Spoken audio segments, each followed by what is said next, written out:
from the TFNB Your Bank for Life studio. Now, it's time for the SMOAK Show. Presented by IdealMRI.com. Premium quality MRIs, convenient, affordable. That's ideal. And by Texas Farm Bureau Insurance. We are Texas Farm Bureau Insurance, your insurance provider built by Texans for Texans. And we've been protecting families in our great state since 1952. TFNB, your bank for life, serving Central Texans since 1889. It's time for the SMOAK Show on 365 Sports with David SMOAK and Craig SMOAK. Sports on this Thursday afternoon in studio, the TFNB Your Bank for Life studio. Craig SMOAK here with me. David SMOAK. I was in Dallas earlier today. More on that. Babe Laufenberg had a fundraiser for his son who passed away from the battle against lymphoma. More on that in just a moment. But live like Luke. We appreciate that. I've got this little bag cooler that they gave out as we walked back out of Al Bernays, which is a phenomenal restaurant off Oak Lawn in Dallas. Craig, the NCAA tournament, let's get straight to it. This came down. It was supposed to come down sometime today. It came down recently in the last few minutes. It's not surprising, but official. The NCAA men's basketball tournament is now moving to 76. Well, what's up to chat and everybody else out there? Appreciate you joining us as always, and hope you're having a good one. And I think it depends on who you talk to about how they feel about this particular story. I mean, this is something that's been out there in discussion for 3 or so years now at this point. The constant, should we expand? Will we expand? Are they expanding conversation? And just yesterday, I'm sitting there reading an article with, I don't know, like almost every coach that was in the Final Four this year, guys who have won national championships, guys who have played for national championships. I'm talking Underwood at Illinois, talking UConn, talking Calipari at Arkansas, just talking like Gonzaga and Few, all these big name coaches who you think their opinion would be valued and you think the fans' opinion would be valued, but no matter how much the majority of fans seems to have screamed that they don't really have a desire for this, and as much as a lot of these big coaches who are amongst the most successful in their profession have as recently as like yesterday said they have no desire for this and they don't think it's the best idea, guess what? They're doing it anyways because there's money to be made. So like anything else in this world of ours these days, it's about the money. And you can say it's been that way for a long time, but it's just, it feels like that is in our face more than ever before with just everything, really. So, yeah, I think it just depends on who you are. Like, I know there are some people who love to gamble, and now they have a bunch of games to gamble on that they didn't have before, and they like it for that reason. And then there's people who are just college basketball sickos, and they're like, hey, it's more basketball, it's a bigger tournament, and they like it for that reason. And then there's just, you know, everybody else who has their reasons for why they may or may not like it. So I guess it just depends. I'd love to hear from chat on what they think about the expansion of the tournament. I'm not a fan of it, but I'm also not their biggest customer. So I'm probably not the best person to ask, or am I, as a more casual fan, the best person to ask? I personally am not planning on watching any more basketball, no matter how many more games they squeeze into this thing. I'll still fill out a bracket. I'll still watch a bunch of the tournament. But as far as like, does this make me more inclined to watch more or less inclined to watch more? It changes absolutely nothing for me. And I don't think it does anything but just sort of water this thing down. So if I'm leaning positive or negative, I definitely lean slightly more negative just because I think this is a pure money grab and nothing more. I read Charlie Baker's comments about giving kids more opportunity to have the experience, and okay, that's valid. But yeah, I'm not going to like lose sleep over this, obviously. And I see the merits of it to some degree, but I'm one of those that's more in the, if it's not broke, why try and fix it? And I understand we've added play in games and it's not always been 64 and so on and so forth. But like, at what point, because I just feel like in 10 years, we're going to be going, there's 100 teams in the tournament. Have you ever played the elimination game, like in the NFL season, where you pick a team? Yeah. And you keep going and you keep going until you finally, if you're wrong, you're out. They're going to do it's a knockout game. Yeah. They should just elimination game, knockout game. They should just do that now. in college sports. Play the game, the first game in late August. If you lose, you're done. Now, I'm just kidding, but it's just gotten bigger and bigger in basketball in November. Here is John Fanta, who's wonderful at covering college basketball. The graphic on the right is the one that I want to focus in on.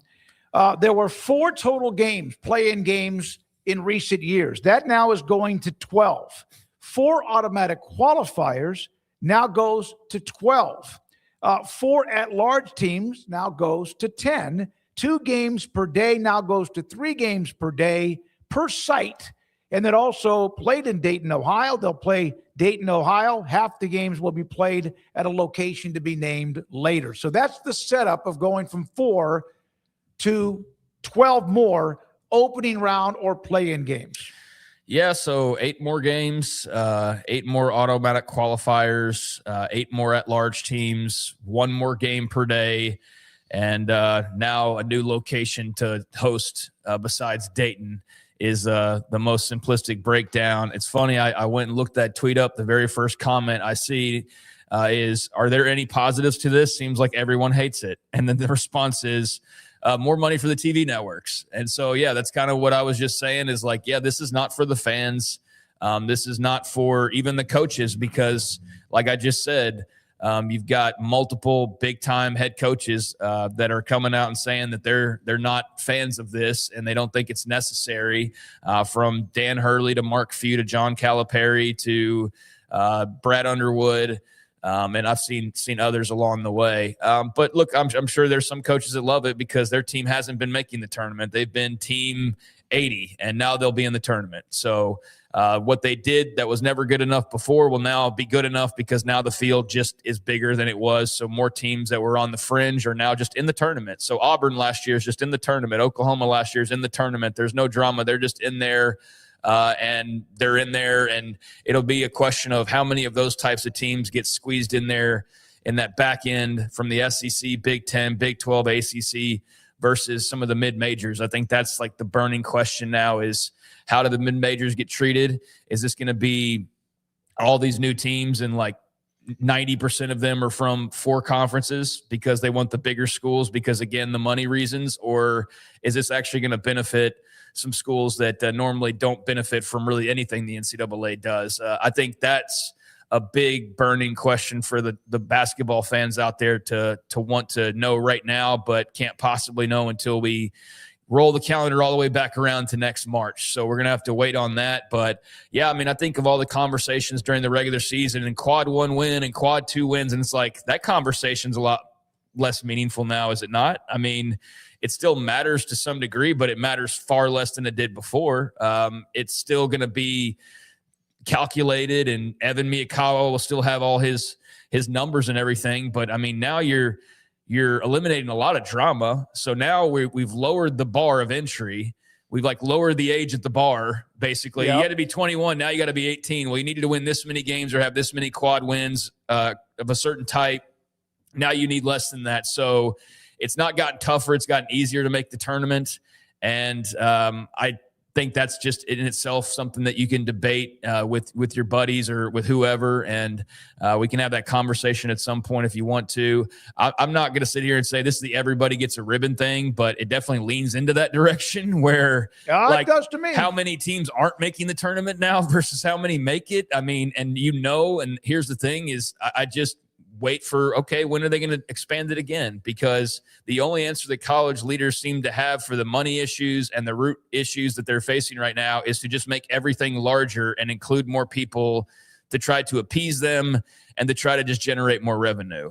And it doesn't address any of like the core, really at the heart of the matter problems that they're facing right now. It's temporary fixes to just add more money. And I think that catches up to you eventually, or maybe the public gets so numb to the changes that they either just lose interest or they become conditioned to just accept whatever. And here in 15 years, every single team makes the tournament because everybody needs to have the experience, as Charlie Baker said a few times now over the course of this process. So, I like, again, we'll just see how it plays out. It's not the end of the world, but it is watering down the tournament. So that's going to go, it's official.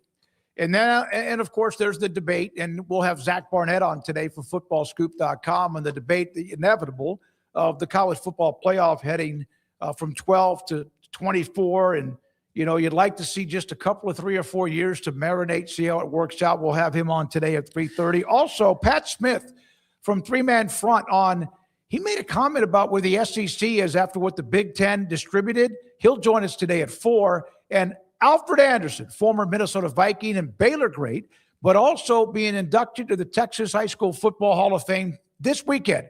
He will join us. He was at Richfield High School, and Craig's off the radar on a bunch of stuff to get to. Everybody does win a ribbon. Now, 76 out of 351, when you look at that number, compared to 16 or 24 out of 131. I'm going to have to do the percentages there. But it's expanding, and I hope that wherever they go, 76, let's do 88. But let it freaking play itself out. Yeah, that'll be easier said than done. I mean, it was 64, and then it was 68, and now it's 76. So in the last 20 years, we've expanded by double-digit numbers of teams, and I wouldn't be surprised if that's the case in the next 20 years. But I mean, there's not much I can say other than what I've said about it. I'm not necessarily a fan of it. I'm also not necessarily their target audience as a big hoops junkie.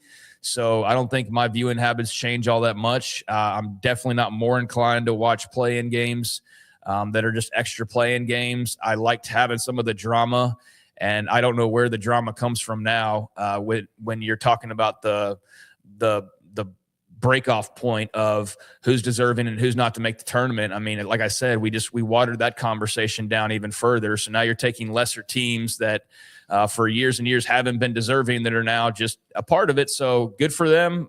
Good for those schools that'll now stand to benefit. Again, the question is, what types of schools are being added into this mix? Is it everybody and it's going to be spread evenly, or is it going to be mostly your bigger schools that are benefiting from this? Hence why they wanted this, because the SEC or the Big Ten or the Big 12 or whoever feels they should have 2-3 extra teams every single year. Yep. And we see that with the football playoff. We see that.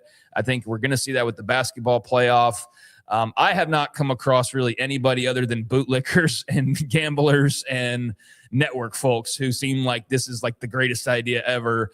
So yeah, for the common fan and the common media person, I think we're all kind of in the same place of like, you're going to do it anyways. You really don't care what we think. You don't care what your coaches think. You just want to make money. And this is just another example of that. And that's just the way the world works. And the way the NCAA is working right now is to try and solve what they can. But in the meantime, try and figure out how to generate more money. And their answer to that across the board so far has been just expand the postseasons. Yep. No, it is. And to line the pockets, and they'll still not have enough money.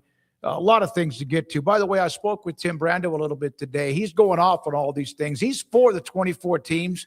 He'll join us next week on this show. Yeah, he's got a lot of opinions, man. I don't agree with him on all of them. I think he's found himself in quite a few scuffles on social media, which I don't spend a ton of time on. But every time I get on there lately, I feel like I see Tim arguing with somebody. He's been on a roll. There's no doubt. Yeah. I mean, depending on your angle of it, I mean, you think he's on a roll or you think he's on like a bender or something because you don't agree with what he has to say. And I think he's definitely somebody that I feel some portion of the people placing that not bootlicker, but like the network guy thing of defending the network. And so he is defensive about some people that. They've accused him of that. And I think that's not necessarily an invalid thing to say. I mean, I do think that it's pretty easy when you watch how, well, I don't want to start like being personal, but like, I mean, there's certain people who now cover the Big Ten that didn't cover the Big Ten before that are suddenly very pro Big Ten compared to where they were 5 years ago. And the same can be said for somebody who maybe was covering other leagues before, and then now they cover a certain league and they're way more pro that league now because of who writes their paychecks. So that's just a logical conclusion to make. Doesn't mean that it's always true. Doesn't mean that Tim's always like defending Fox or whatever. But I do think that when you're on that side of the fence, there are times where that's your side and that's where you're viewing it from. I think most of his is they want the damn playoff games. They want to be a part of it. I think that's what he wants. And that's why the expansion means that, they would have an opportunity to do playoff games, and Fox right now is blocked out from that. And that's understandable, but then also don't get defensive when people say, hey, you have a selfish reason for wanting to expand the playoff because now you personally can call playoff games. And so I think that's, again, kind of where you sit on it. But, yeah, the March Madness expansion, at least we now know it's been 3 years of discussions, and here we are, and it's a bigger tournament than it's ever been before, and it's just a question of 10 years from now, are we talking about 86? I mean, where do we go? We're going to. Oh, that's if they don't split everybody up, and there's layers of what they do. So there we are with that. That came down the last. Thanks to John Fanta for that breakdown right there. It's more teams. There'll be more games. They'll put them in certain places, and so there are the nuggets from that. And by the way, go ahead. I do wonder on the women's tournament too. Like I know there's kind of a lack of upsets in the men's tournament, but I think the parity is even worse in the women's side of things. And maybe I'm speaking out of turn as far as this year goes, because I can't recite exactly how it went this year, but I know in years past it's been pretty like high seed advances, and occasionally you get an upset. And I know in the men's tournament that's mostly how it is as well. It just seems there's a bit more flair for the dramatic on the men's side, and maybe that's just because there's more history and it's more fleshed out and everything. Well, it's much more competitive, but women's basketball is getting slightly deeper at the top. It's getting slightly deeper at the top, but I don't know that adding a bunch of teams at the bottom really does more to add to like the excitement or the actual play necessarily. And you can argue that for the men's side as well, but I just feel like, there's a lot less parity on that side. I do think there's more teams that are better now than there were a few years ago, to your point, but I don't think that changes that the top is pretty much just chalk almost always there. So we'll see just the effect it has on both sides because they are a little bit different in their makeup. So maybe it'll be great for the women's side. We'll see on that, but both of them, just to be clear, are going to be expanding. Nothing on the screen here, Rez, but Craig, now TCU, Baylor, Colorado, and Iowa State are not taking the Big 12 Redbird capital. They now have added themselves to the list of others who have said they're not. And I ran into Sonny Dykes today at that Live Like Luke event up in Dallas, and great to talk to him again just off to the side. But TCU, Baylor, Colorado, and Iowa State are all now not going to be a part of Redbird Capital. Yeah, so keep track here. This is the rundown from Front Office Sports. Shout out to Amanda Kristovich. But Colorado said that it's not opting in, but it added that it supports the agreement. They said they're confident in the agreement, blah, blah, blah. Texas Tech will decline the agreement, so we know that. Not a surprise. Iowa State said that they are not going to go with the line of credit, but they appreciate it. Baylor, Cincinnati, Houston, TCU, UCF, West Virginia have all gone on record to local media to say they're holding off for now. So that's not a like forever. They do have like the little window, but for now they're not jumping in. And then Kansas is not decided. Kansas is undecided. And then Front Office Sports says, as of now, they've not heard back from Arizona, Arizona State, BYU, K-State, Oklahoma State, and Utah. Well, so, Utah, with what they already have going, you would think that's they struck actual like private equity. Like they didn't even do the private investment. They went straight up private equity to help out with their athletic department. So, and there is a quote in the article that's like running that down, which I might need to copy that just to keep it on hand. But Redbird spokesperson said this partnership's bigger than capital to the schools. It's a commercial partnership. We're delivering commercial revenue. We're playing the long game where schools have 1 year to opt in for when the landscape becomes clear for the ecosystem and individual needs. It's not intended to be a one-time offer. It's a long-term feature of a broader agreement for the Big 12 and their schools. So there you go. So there's no like, oh my God, nobody's taking up the offer. It's like, well, somebody could still change their mind, or there's several schools, as I just laid out, that have not made a commitment one way or the other just yet. Although you'd assume Utah will be on we don't need that. We already have like a much more personalized PE structure set up. But interested to see where it goes. Yeah, who all jumps on board or doesn't. That's eight. That's eight right? 9 that have said no. And, of course, 16 teams within the Big 12. Now, yeah, I'm glad I got that in because that was something that also kind of came down a little bit late. Now, we've seen college athletics and leaders, the power brokers, the decision makers, and more are trying to get Congress and Washington, D.C., and all of everything else you could imagine to try to help them find a way to grab a hold of and have some sort of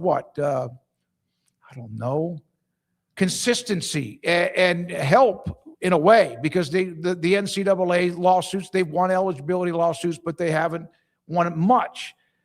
Matt Stahl writes for AlabamaAL.com, wrote a story, college athletics leaders are begging for a federal takeover.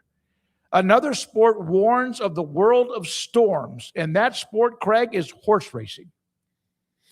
Okay, you want to explain why that is?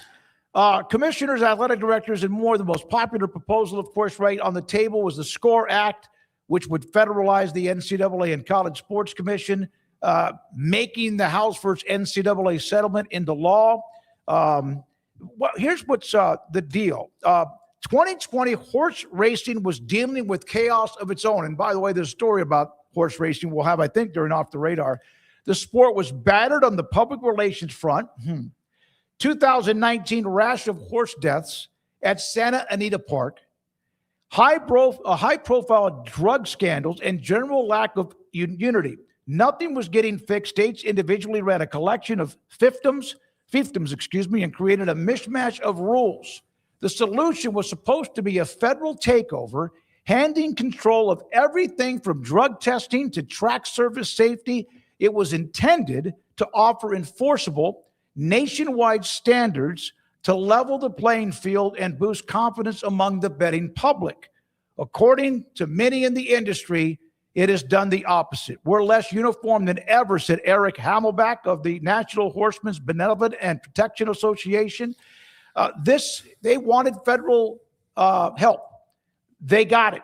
And they have done really all but go backwards. They have not gotten better. The health of the sport, the money, the overview, all the rules and regulations. This was Matt Stahl. He's going to join us on Monday saying that be careful what you wish for when it comes to the NCAA, college athletics leaders, decision makers, and working or helping or wanting help from Congress. Yeah, I mean, I think you could just take out horse racing and say whatever, asking for the same type of help and come to the same conclusion that it's probably not beneficial in the long run for whatever you're trying to get help for. I think based on history, that government intervention and things like this, at least, are not something that typically goes that well or improves things drastically or is some kind of magical cure-all. I think college leaders just have no other answers other than the answers they don't want to actually confront, which is having to uproot this thing even further and say, all right, well, y'all are employees and here's collective bargaining and here's how all that's going to work. And we're just fully professionalized, and basketball, at least on the men's side, potentially the women's, because it is growing in popularity, and obviously football. And maybe that's it. Maybe baseball gets lumped in there or something, even though it's not a moneymaker for most schools or if any schools.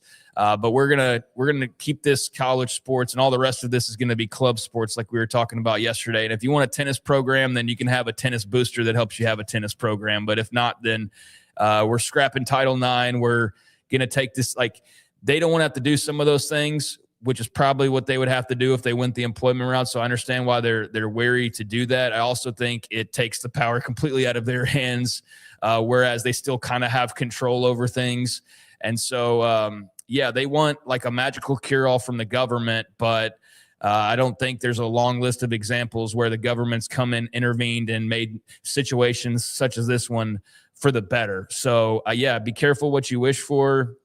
I can't speak to the horse racing examples exactly because it's not something that I've followed at all. I mean, the Kentucky Derby this past week is the most I've heard or talked about horse racing in probably 4 or 5 years. I know about the rash of deaths that they had there for a while and some of the problems that they faced. But I think just the general sentiment of if you expect the government to come in and just cure all your problems for you, that's probably a bad plan. Definitely a bad plan. And I do think there are some answers. They just don't like the answers. And they hope that if they can keep changing the way they frame the questions, that somehow they'll get the right answer that they want to hear back. And that's just based on what we've seen so far, not what's happening. These cases aren't going away. These lawsuits aren't going away. And the only way to make them go away is to have the president or somebody else just come in and like, ta-da, it's all the way it used to be. And here's ways for you to get around this or get around that. And I don't know. I just don't know how realistic that is or how smart that is in the long run. But that's the battle and the war, the tug of war that keeps going on these last few years is we can't fix this. We can't stop getting sued. We're losing these cases. Please come help us. All right, we'll get to that after we deal with the war and the economy and everything else that's way more important than this stuff over here. And then even when they take a look at it, they're not even in full agreement on it. So, keep begging for the government handout. But I don't think that's the best long-term play. But it seems to be the only play that college leaders have at this point. The government got involved in drug testing and a lot of things. They had to take care of some of the betting apps and how people were betting on horse racing. And here they are a few years later, and it's not any better. In fact, college football, all college athletics, be careful. As they said, Matt Stahl will join us Monday with more of his opinion on the digging of the story. In fact, the last line of this story from one of the guys that's leading horse racing around the country, Caldwell. Hold on one second. Let me give you the quote. If the smarter people with power would have said, hey, this is about horse racing. We got a problem in the industry. We need to do this to fix it. And we all, whether we liked it or not, would have collected and got it done. Then we'd have fixed it. Now it would have saved us a lot of headaches. Well, it sounds very familiar. Sounds like guys who punted on doing anything logical for years because they had their whole rigged system that was working very well and padding their pockets. And it was only until they were absolutely forced to share the money that they did it, but not until they were absolutely forced to do so. And even now it's like trying to get money at gunpoint at every turn. Just a bunch of people who had a system that was very successful and very lucrative, and that system was always on shaky grounds. It just never really got challenged until it did. And then once you saw the weak foundation, it's been challenged over and over and over again. It's eroded that foundation. They're still sitting on that hilltop, but the ground underneath it's very, very shaky, and they still just keep holding out hope that somebody's going to come in and magically pour a new foundation for them, and they can still live on that little hilltop house. But the reality is I think they have to move to a new neighborhood, and I think they're going to have to be in a neighborhood they're sharing with the athletes, and they refuse to do that all the way. I don't know how much of a choice they're going to continue to have. But the one way that they can stay on that hilltop is to have the government come in and save them, basically, and say, even though a lot of this is illegal and really shouldn't, like, we'll waive it. We'll say for the sanctity of college sports and the need to keep it as is as much as we possibly can. Like, let's come save this for you. But as we've seen now for years, like, they haven't done that yet. So when will they, if they will? I don't know. Well, from Matt Norlander on the tournament, expanding college athletics in general, to come off of the first couple of stories we've talked about today, the number of the tournament expanding, amount of commercials allowed during the NCAA tournament games, which are too many, in my opinion, the manufacture more and more revenue. That's just a quote from somebody within the NCAA and basketball committee. We knew that, but that's a note from Matt Norlander on the tournament expansion and on college athletics being a mess. One more note about the NCAA from Dan Wetzel, great guest of our show, ESPN. Everybody that you saw all the polls about expanding the tournament before we come back with Zach Barnett. The 10%, maybe 10% at the highest percentage wanted any kind of expansion of the tournament and or college football's playoff. This is Dan Wetzel. The NCAA desperately needs political support, as we were talking about that, both from actual politicians and the general public. Its president, Charlie Baker, is a former politician and surely understands this, but keeps barreling ahead with an unpopular and unnecessary change that weakens the support. It seems baffling to me. The additional money is minimal. Yeah, I agree with that. I mean, I think that's quoting that Matt Norlander article. Those are some of the quotes from pretty major big name head coaches in the sport that clearly are not fans of this, even though they stand to benefit from it because now they have a better chance of making the tournament than they did before. And the odds of Calipari and Arkansas not making it have now dropped even further because, hey, now there's nearly 80 teams that make it. So you're never going to miss the tournament if you're some of these guys. Yeah, I think it's become pretty clear over the last couple of years with all that's gone on of this is not for the fans. And that's led to this crisis in the fandom of, do I love this as much as I used to? Do I love it less? Do I actually love the chaos and it's more exciting because I just like the messiness of it all or just really enjoy seeing players get paid or whatever? But the one thing they've shown us time and time again is that they have no plan without government intervention whatsoever. And they also don't give a damn what the fans think. They've made that very, very clear. And on the one hand, the only way the fans can really respond to that is to boycott or to not watch these extra games and to have the TV ratings lower. But you know what?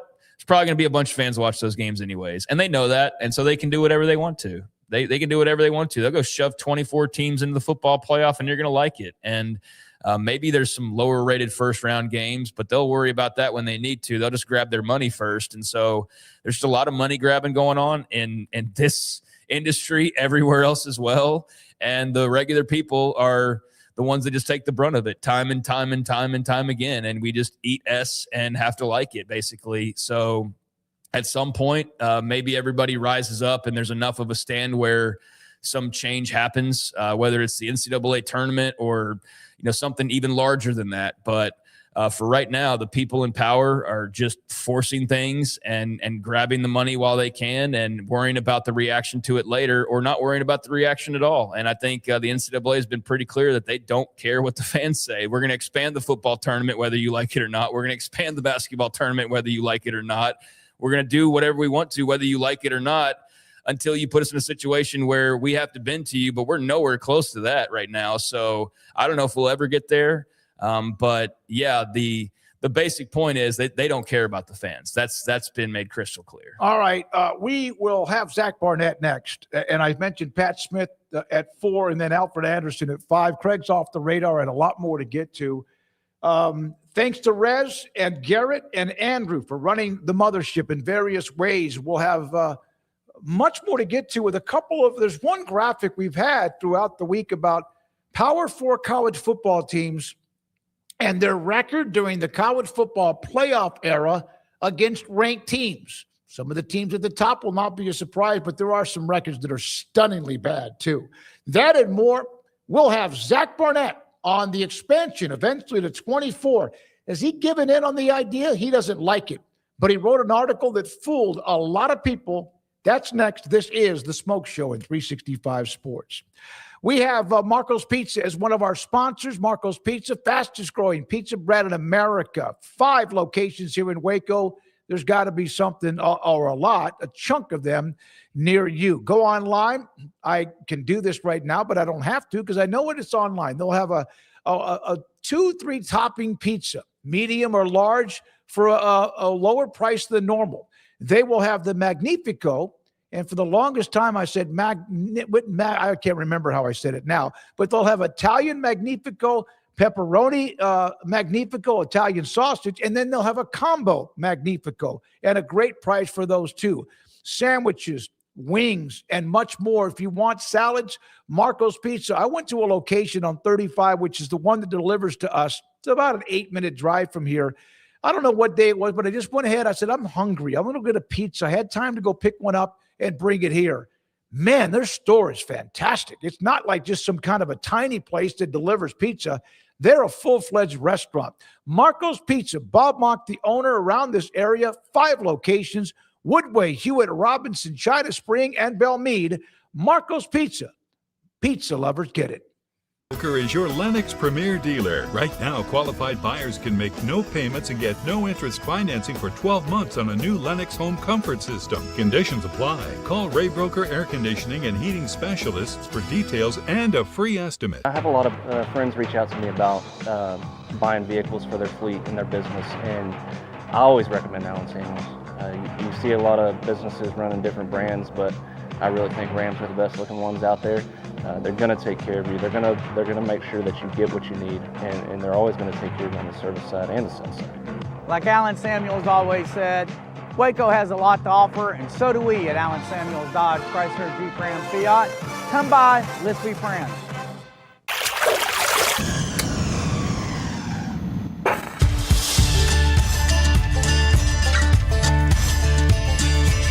Bold are the adventurous. Determined are the leaders. Faithful are the healers. At Baylor, you'll find your calling, your people, and your purpose. Dare to be you, indeed. It's time to compete against yourself, finding too many excuses not to work out combined with bad eating habits, and Waco Regional Tennis and Fitness can help reach inside your competitive soul. Discipline, getting results you've only dreamed about, personal training, group exercise classes, and even a tanning bed, world-class tennis facility, and pickleball courts and lessons available. Waco Regional Tennis and Fitness, spacious, clean workout rooms, free weights, state-of-the-art technology, weight training equipment, and no intimidation. It's time for you to react today, not tomorrow, at Waco Regional Tennis and Fitness on Lakeshore Drive in Waco.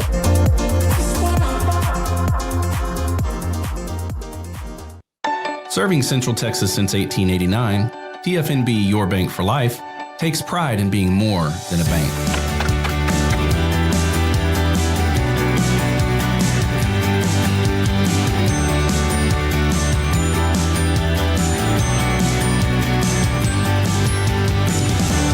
TFNB, we remain committed to these principles. If you value them too, come join us. TFNB, your bank for life. Extreme Texas weather calls for Redbird, your Lennox premier dealer. Sign up for our year-round comfort plan and keep your home the perfect temperature no matter what the forecast is. Call or visit raybroker.com now. Redbird, your air conditioning and heating specialist. This 3 o'clock hour is brought to you by QC Kinetics. Feel better, move better, live better with regenerative medicine using your body's own healing abilities for natural pain relief. No surgery, no drugs, no downtime. With locations in Dallas and Houston at QCkinetics.com. It's time for the Smoke Show on 365 Sports with Craig Smoke and David Smoke. Zach Barnett normally with us on Fridays, but today, and good for that because he's got an article that's getting a lot of attention, no risk, only upside, why I've come around on college football's playoff expansion. The AFCA came out with their to-do list or dreams or whatever. And Zach, do you think anyone who read the headline to your story actually read the story? It's been interesting. I'd say most have and most get it. But a lot done. I've done a couple interviews based off of the article where the host, I think, only read the headline. So that was kind of awkward. But I figured my initial reaction when the AFCA came out, because I've been thinking about a lot of the themes in the article for a while, and the AFCA announcement kind of pushed me over the edge. And I thought about, initially just wanted to get on my soapbox, but there's enough anger and negativity in the world as it is. So I kind of thought, I might have a better chance of breaking through if I went super sarcastic. And I don't know if anyone that actually has a voice in these things has read it, but a lot of people on Twitter have. So that counts for something, I guess. Yeah, and it's amazing the way college football is right now, whether it's NIL, transfer portal, whatever, 5 for 5, anything, like you get this immediate almost, or, man, that's a great article. So, I don't want it to go to 24. I'd love to see it stay at 12. I'm not against whatever they do as far as it's not going to keep me from watching college football. But 24 just seemed like a hell of a lot. That's kind of, if people read your article, guys get, they're going to increase the NCAA tournament to 76, and coaches get bonuses for making the tournament. Which now is it a bonus? Should you get a bonus for making a 24-team college playoff or 76-team NCAA tournament? Yeah, that's a good question, and leads me to one of my core frustrations with this is that there's I believe, a lack of introspection and a complete entanglement of self-interest versus general interest. And a lot of coaches seem to think, well, my fans expect me to make the playoff, and they're not happy with me unless I do. So if we make the playoff bigger, I'll make the playoff more often, and then my fans will be happy, and everyone will have unicorns and rainbows, and everything will be happy. And I just don't believe that to be the case. Really, I mean, especially I've heard Steve Sarkisian say this. I've heard Ryan Day say this. Kirby Smart. I'm like, guys, you don't get it. Yeah, you're going to make the playoff with 24 teams, and way more often than not. That's going to be the case for sure. But your fans aren't going to be happy with that. Your fans expect you to be in the top 8, top 4, top 2, top 1 every single year, regardless of the tournament. The tournament could be 250 teams. They want you in the top 8, and that's never going to change. The expectations are going to move along with the size of the bracket. I mean, Hubert Davis made the NCAA tournament 4 times out of 5 years. Fire. In North Carolina, the expectation isn't to make the playoff. It's to do something once you get there, and that will be the case at Georgia, Ohio State, Texas, no matter the bracket size. I agree 100%. And so if they had gone to 24 last year, how many teams with 4 losses or more would have been in the tournament? Do you know? Just one. It would have been Iowa, who would have been the 23 seed. They would have been in a whole lot of 3-loss teams, a lot of 3-loss Big 12 teams that are good, solid football teams. Like, I'm not trying to say these teams are horrible. Last year's Houston team. I mean, they played one playoff team in Texas Tech and got drilled pretty handily in that. And not one person sat there and thought, is this tournament legitimate because the Houston Cougars aren't part of it? No, not even Houston thought that. So these teams are quality, but they are not national championship quality. By definition, if we double the size of the tournament, every team we're adding is worse than the worst team that we're adding, with, I guess, a few exceptions for James Madison, but that was a one-off. We don't need to go down that road. We are diluting the pool and watering down the regular season to make more money, yes, but these TV executives aren't stupid. Iowa versus Miami will get viewers, but it's not the public is not clamoring for that game. It'll get 5-6 million viewers, depending on when it is and what it's up against, and it'll be worth a certain amount of money, but not a game-changing, not a problem-solving type amount of money. So I saw someone, I like to read the comments, whether it's from somebody else who's a columnist, an analyst, website, podcast, but I do like to read what the common fan says to whatever articles out there. Not everybody does that, but one of the concerns, okay, if you go to 24, then all 10 conference champions have to make the tournament. Does that water it down even more, or does that actually, no one's going to agree to that. No one, the SEC and the Big Ten especially, will not agree to that. No, and they won't, and I think it's to their detriment. Like, if it's going to 24, if we have to go to 24, that's the format that I want. I would much rather see the Conference USA champion than the 7th place team in the SEC. I mean, Vanderbilt had a really good season last season. They had 8 chances to go win their way into the SEC, to play SEC teams, make it to the championship game and win their way in the tournament. They didn't win enough of them. It happens.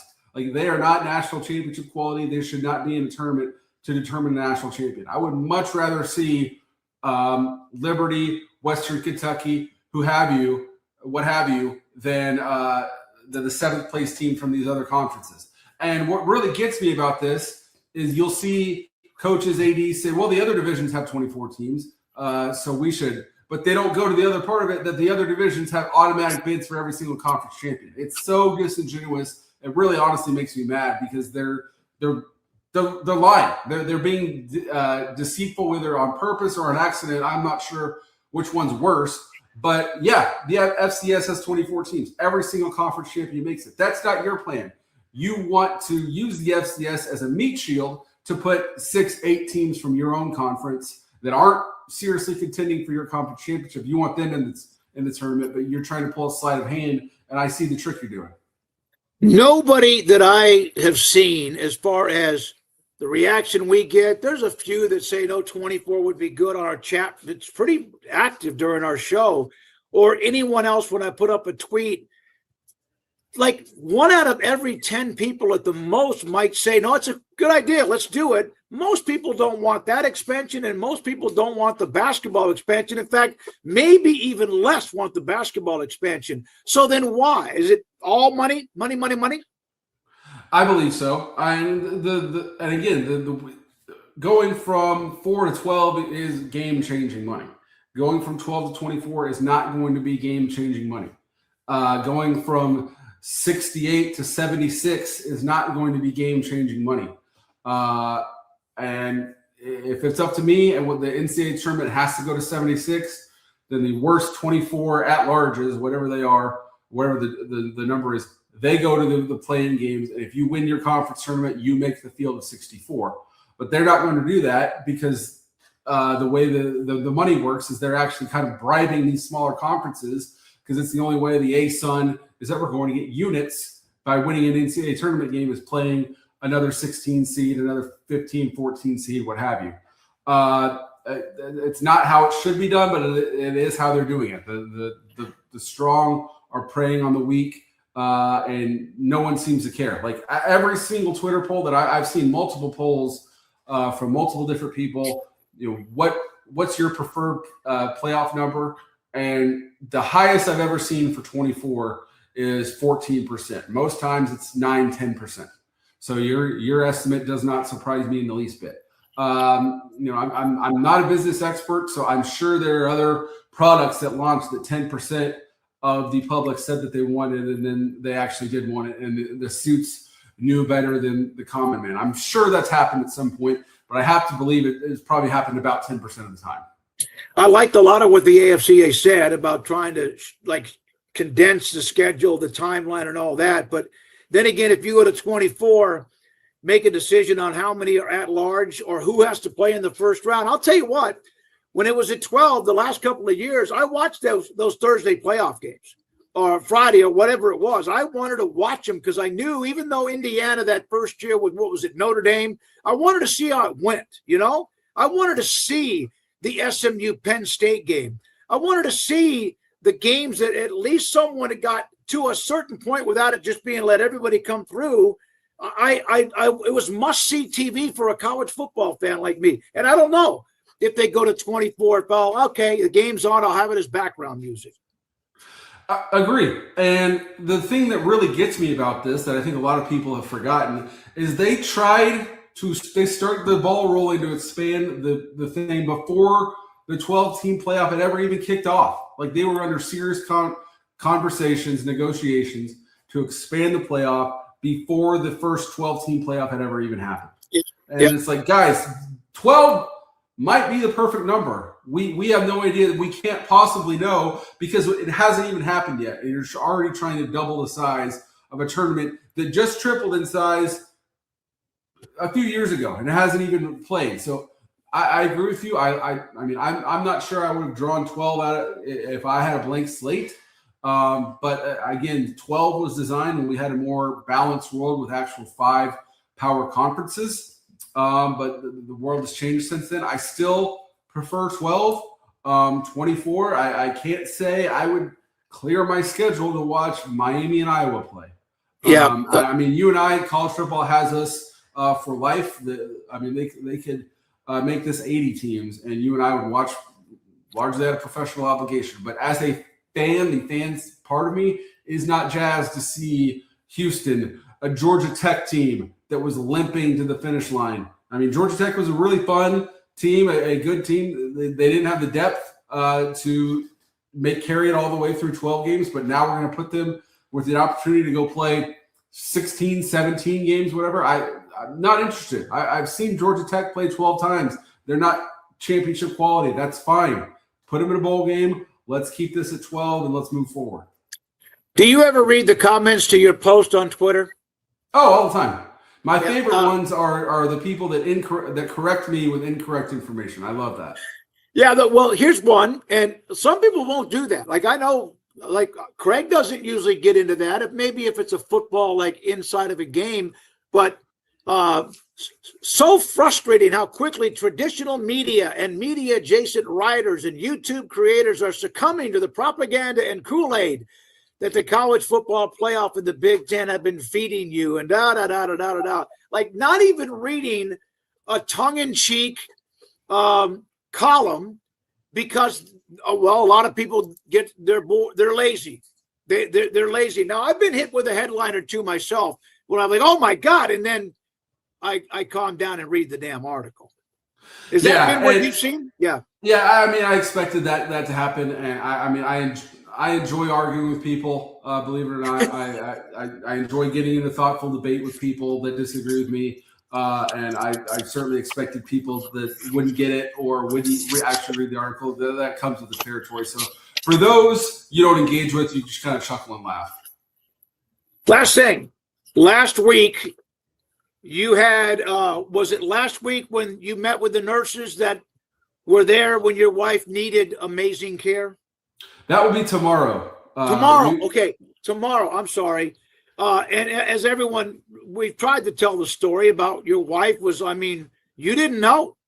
I mean, it was minute by minute, day by day. And now here she has turned the corner. Thank God.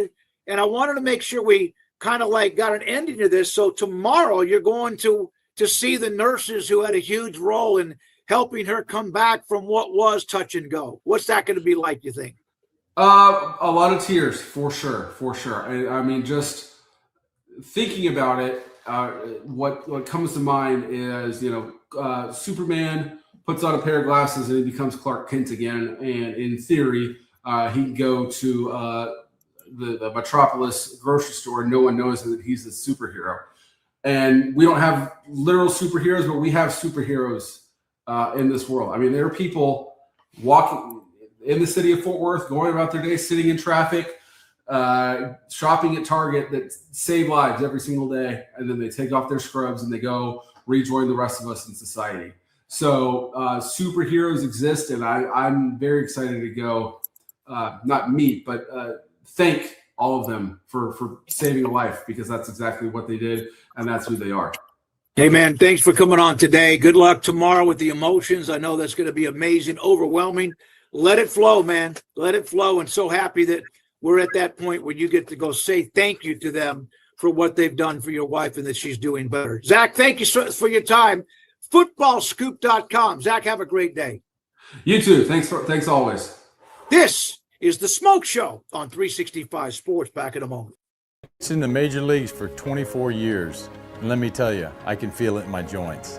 Shoulders, elbows, and knees. Trust me, pain doesn't retire when you do. I tried everything to get rid of the pain. Nothing worked until QC Kinetics. Baseball legend Roger Clemens and other patients are getting lasting relief with QC Kinetics regenerative treatments. No surgery. I trust QC Kinetics. You should too. Let's commit to getting rid of all the pain. Schedule your free consultation today. QC Kinetics. Better starts here. With over 25 years of excellence in IT, Carrion Solutions is your trusted technology partner. From managed IT services to cutting-edge cybersecurity, our expert team delivers tailored solutions that drive success. Our portfolio includes products such as Veeam, Bitdefender, Microsoft, Cisco, and Fortinet. Call David Carrion and his team of experts. Call 888-522-2221 or visit us at carrionsolutions.com. Established in 2007 and independently owned, Alliance Bank Central Texas is committed to helping families and businesses meet their financial goals. From their tellers to their board of directors, they know the importance of superior service and competitive products. Customers have confidence knowing that their financial needs are in good hands. It's your bank, Alliance Bank Central Texas, with 2 Waco locations, 4721 Bosque Boulevard and 191 Archway Drive on Highway 84, and at alliancebanktexas.com. Member FDIC and equal housing lender. Hello, I'm Camille Johnson with Camille Johnson Realtors. We specialize in selling residential real estate agent all across our community, and we love serving all types of families. We have been in business at Camille Johnson Realtors for almost 9 years, and I have been a residential real estate agent for almost 40 years. And we love our partnership with 365. So thank you for partnering with me, and thank you so much to all of my clients who have made our company's success. Join the celebration. It's 27 years for Richard Car Motors, and we're celebrating with big anniversary savings. The GMC Sierra delivers strength, power, and a refined interior loaded with premium comfort and technology. During Richard Car's 27th anniversary sale, find savings like $9,000 off all Sierra 1500 Pro and SLE models in stock. Thank you, Central Texas, for 27 years. Log on, call, or come by today to find big anniversary savings now. Richard Car, they have the truck for you. Pepperoni Magnifico. Pepperoni Magnifico. Marco's Pepperoni Magnifico. Classic and crispy cut pepperoni, 3 melty cheeses, all on our fresh made dough. And starting at just $12.99 for a large, it's no wonder Marco's was named America's favorite pizza chain.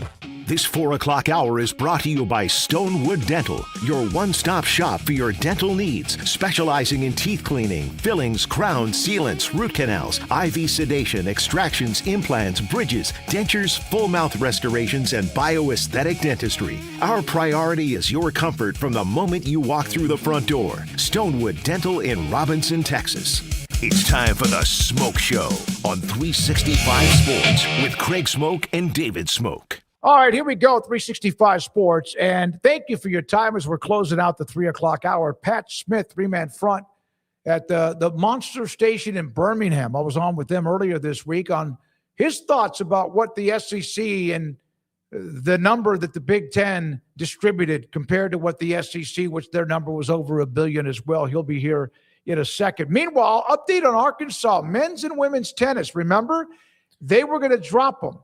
Well, not so fast, my friend, as Lee Corso has said many times. They have come up with what is being reported as $5 million in just a matter of a couple of days to raise money, which is, by the way, one of the criticisms of Hunter Yurachek is that AD's one of their roles is to raise money. They were going to drop men's and women's tennis. They had announced that they were going to drop it. Some got behind men's and women's tennis. They've come up with enough money, and it appears as if they will have a chance to survive.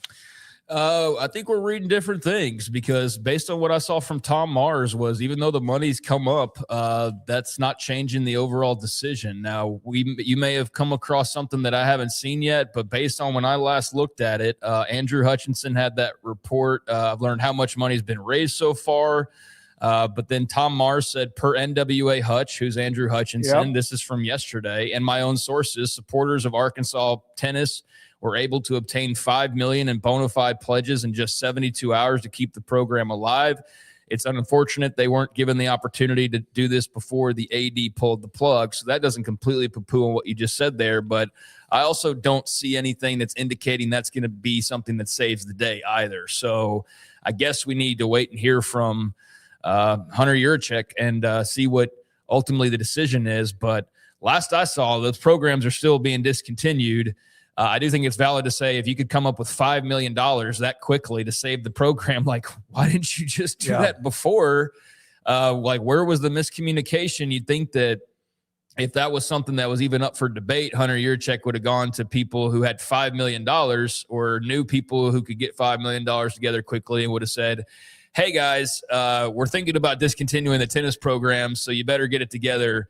And then they would have been able to say, all right, in 24, 48 hours, here's $5 million the program saved. But, I don't know what the communications are like. If he just didn't feel like there was a number they can meet that would matter, does this $5 million matter? From what I've seen is that I'm not so sure Yurachek told him to go find money.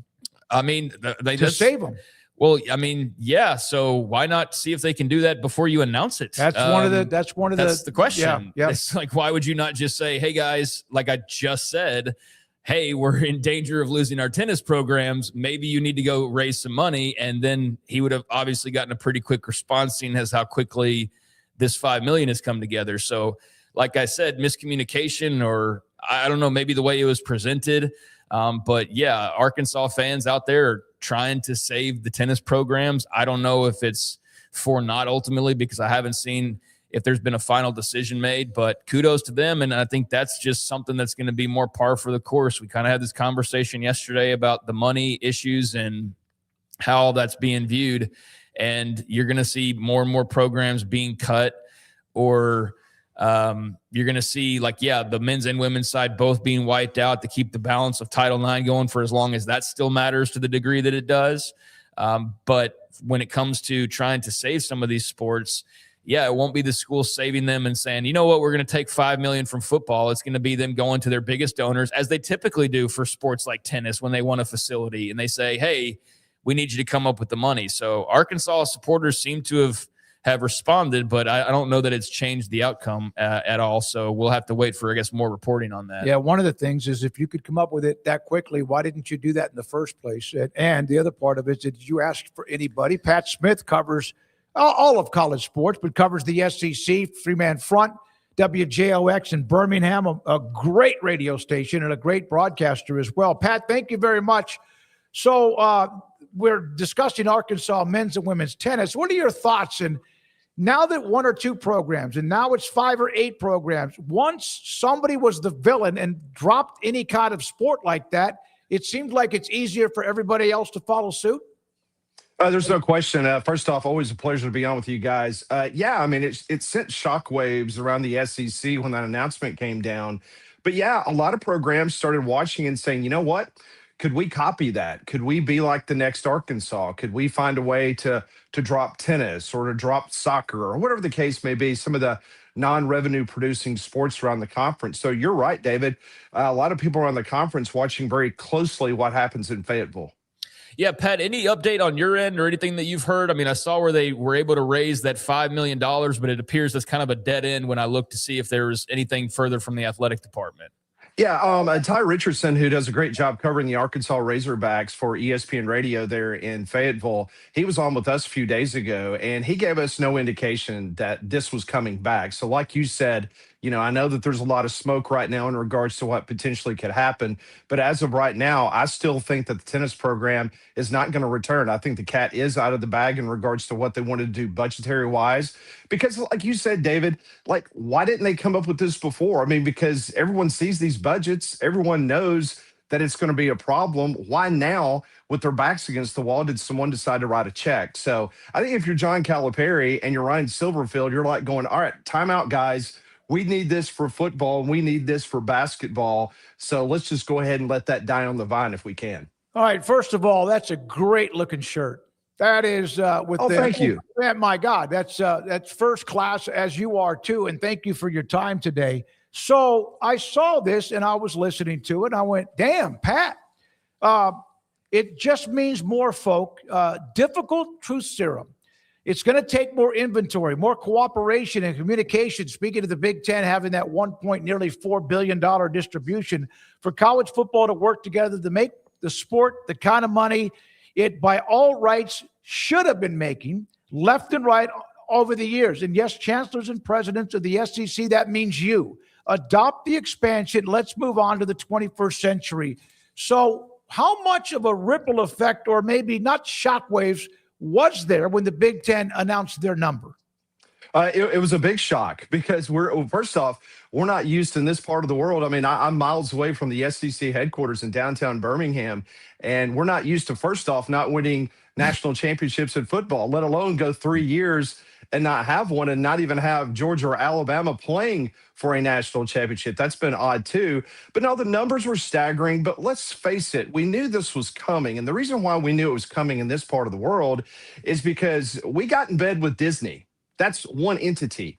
Meanwhile, the Big Ten was smart enough to kind of parcel it out. I mean, when you've got CBS and you've got NBC, you've got Fox, that's all eating from that same trough. Yeah, it's going to be a lot of money. And that's kudos to the Big Ten. And it's kudos for them to have a C to shining C product that you can put in every time zone, which is very appealing to all those entities that I just mentioned. Whereas we've got the Southeastern Conference footprint. We're in 2 time zones. We're not in 4. So, yeah, we knew that number was going to be crazy. And kudos to the Big Ten. Now it's the SEC's turn to try to figure out how they can monetize a basketball conference that we have now become. The last 2 years, we've had more teams. I mean, guys, I covered this league when we had 4 or 5 teams in the NCAA basketball tournament, and we thought, oh, my gosh, this is going to be wild. 2 years ago, we had 14 teams. This year, we had double digits. So we got to find a way to monetize that. And hopefully the people at Disney will try to figure out a way to monetize this extra conference game that the SEC coaches have agreed to and try to keep that SEC championship game in Atlanta relevant. Yeah, I'm glad you mentioned that because of that extra conference game. I think that'll definitely come into play, right? The next round of negotiations. But yeah, what else is there out there for them potentially? So just in the midst of this conversation, Pat, it's been really interesting to see the reaction from down south and kind of like the money situation. And I mean, for 20 plus years, there was no doubt about who the king was. And now there's actually some doubt. And it's made things more interesting from the outside looking in. But it does seem like it's created, I don't want to say crisis because that's too strong of a word, but does have folks in SEC country kind of looking around going like, what the hell's going on here? Well, they were already doing that. And the reason why is because not only you're not seeing the results on the football field, which is disturbing, as I mentioned. I mean, that continues to beat our heads up against the wall every single day, just thinking that the Big Ten, and especially a school like Indiana, did what they did to Alabama in the Rose Bowl. That's still very difficult for people to consume and understand. But one thing is for sure, the SEC has put itself in a position that when you chant SEC at all these venues, it's going to boomerang back to you. And then when you have a down year or two, like the conference has in football, those people are going to jump all over that. Most people understand that now with this 9th conference game, you got to let the dust settle a little bit. Today there was some scheduling news. Alabama officially dropped Oklahoma State off of its schedule for next year, but they're going to keep Ohio State. That's their first game of the year next year up in Columbus, Ohio. So they're going to keep that. 2 years from now, Alabama and Notre Dame's got a 2-year conference deal between those two schools. So, they're just trying to calm the waters, and they're going to be in Destin at the end of this month for the SEC spring meetings. And there's going to be a lot of conversations because we also understand that if you expand the playoff to 16 or 24, that's going to put the SEC in a very good position to make extra money because you saw how much money schools like Indiana and Ohio State made last year by making the run in the college football playoff. So there's more teams available for the playoff, which means more money. So that means more access for SEC teams. So not panic in Needle Park. We're not calling out the National Guard throughout the SEC footprint. But a lot of people are concerned, and they will raise the right questions come Destin. There's just 22-year-olds that have no idea what this world is like. Like, that's the thing, is they just grew up, and it was just this dominance they have no idea. They're like, am I living in another planet right now? It's just kind of funny to think about it from that perspective. No, you're absolutely right. I mean, listen, I broadcast in a city where, like, most Alabama fans do not realize what it was before 2007 when Nick Saban started that incredible run. Everyone forgets about Mike Price getting fired because he was a strip joint in Pensacola, or Mike Shula was the head coach, or the things that went on at the Auburn football program with the NCAA. So, yeah, we're living in some really interesting times, especially for the young people who are just not used to losing, guys. That's the bottom line. You mentioned Alabama and Ohio State. They're going to keep those games. They're going to drop Oklahoma State. I got to just look at it from Oklahoma State and Big 12's perspective for a second. They need to play those games. Yes. They might get bludgeoned. I don't know, but those are the games they can't afford to lose. And so that's kind of tough for a conference that's trying to get some what I would call winning against bangers, alpha dog type programs. But I love you're right. Ohio State. Yeah. Pat Smith with us, 3-man front on 365 Sports. So the 9 conference games, some won a conference championship game, some don't. Who is Sankey's? Who does he lean on when he might be stuck with anything that he's not so? He's pretty confident, but who does he lean on? All right, there's 2 guys that, as long as I've been covering the Greg Sankey administration at the SEC office, there's 2 guys, the president at Mississippi State and the president of the University of Georgia. Those 2 guys are 2 guys that are very powerful. Matter of fact, I would say those are the 2 most powerful guys in the SEC outside, obviously, Greg Sankey, because I know we forget, but Greg Sankey works at the pleasure of the presidents of the universities that run this conference. So those are the 2 guys that literally, like, what happens at SEC spring meetings? At the beginning of the week, the football coaches fly in. They have their day and a half. You have the basketball coaches. They're in the first half of the week. And then the presidents don't get there until Wednesday or Thursday. Now, the ADs are there all week long. So you hear the coaches bitch, you hear them complain, and then they talk to their ADs, and their ADs go to their presidents, and their presidents obviously talk to the comptrollers. And then on Friday, that's when the business of the conference really takes hold, because everything that was discussed in the first part of the week, like in committees, will then come up to a vote for the president. So Greg Sankey relies very heavily on those presidents, and usually they do not go to a vote without it being unanimous and without Greg Sankey having all of his ducks in a row. And he's very good at that. He's very calculated, and he's got a lot of great allies in that president's and chancellor's offices around the Southeastern Conference. So, Pat, how do you unpack from the SEC perspective this battle over the playoff format and conference championship games? Like, the whole sport is being analyzed from top to bottom right now to try to figure out just the best ways to make this thing operate in the future. So the SEC, the originator of the conference championship games, still with a contract for conference championship games. They're like, right now they're in play. But what do you think the future holds? What do you think the league ultimately wants? And what do you think the biggest hurdles are to getting what they want? Well, I tell you what, the last part of your question I'll address first, and that is the SEC championship game. I've been covering it since its inception. It was here in Birmingham for 2 years before it went to Atlanta and the Georgia Dome. If you had asked me that question on December 7th, after I left Atlanta for the Alabama-Georgia SEC championship game, it was one of the worst SEC championship games I've ever covered. I'm not talking about the actual play on the field. I'm talking about what I witnessed before the game. There was no buzz. There was no tailgating. It was like, we're here. We're going through the motions. Georgia knew they were in the college football playoff. Alabama fans, they were cocky enough to think, what, as long as we don't get shut out by Georgia, we beat Georgia earlier this year, we're going to be fine. So this was just going through the motions type game. Both teams, both fan bases thought that they were in the college football playoff. Now, Bama had to sweat it out a little bit, but the most part, they thought the game wasn't necessary. And that really tamped down the game. I mean, yeah, the fans kind of got into it once the game got kicked off, but there was no buzz, guys. And that was the day that I started hearing from national media. I'm talking about guys that cover the game from the 30,000-foot view. They were sitting there telling me, man, this game is dead. Like they have to do something here. It would have been more buzz if Vanderbilt and Texas was trying to get their way into the college football playoff, for them to play a so-called play-in game in Atlanta than Georgia and Bama playing. So that's the problem now, because you've got the big prize that's the CFP. It really paid off for Ole Miss. Ole Miss stayed at home in Oxford, and then all of a sudden they went on a run in the college football playoff. Alabama was beat up. Georgia was beat up. Georgia hasn't won a college football playoff game in three years, so Kirby Smart, he's probably fine with staying in Athens without playing that extra game. So the conference has got to navigate some very interesting feelings right now, because half the coaches, they don't want to play an extra game. Lane Kiffin doesn't want to be in Atlanta playing that extra game, but they also know that that's necessary, because that's a $50 million price tag that game generates for the league. And based on the numbers, David, that we were just talking about the shortfall between the Big Ten and the SEC, they don't have a result right now that can replace that $50 million. So that game needs to stay, and we'll see if they can get over that 16-team college football playoff thing to try to get to maybe 24, where more teams in the SEC will have access. We've had Bob Thompson on a bunch. He's the one that was a co-founder of the Big Ten Network, which, as you know, is a monstrosity of a network. Absolutely. What is that compared to the SEC with ESPN running the SEC? They got to be making big money there, don't they?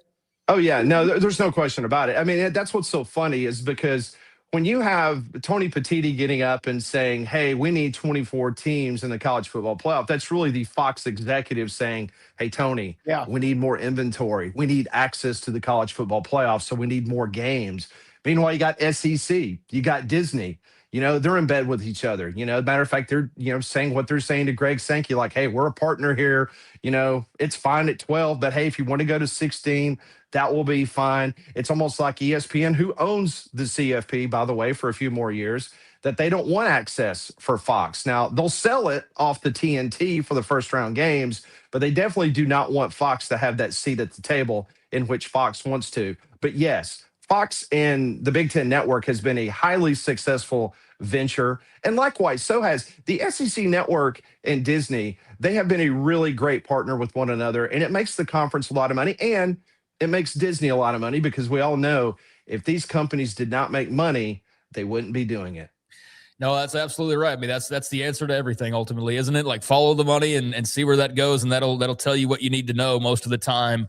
So can you give us the right there in the heart of Alabama feeling, not what I've read from national reporters or people on Twitter? How do people feel about the Kalen DeBoer extension in Alabama right now? You know, it's 50-50. And the reason why is because for those that really want to take an analytical look at it, let's say that they had enough of him. I mean, they were going to have to come off $66 million to tell Kalen DeBoer to hit the road. Well, he still had years on his contract. There was no secret Penn State was knocking on the door this year. So was Michigan after Sharon Moore's fiasco up in Ann Arbor. I mean, that was serious. I mean, because the Alabama general manager, Courtney Morgan, he played at Michigan.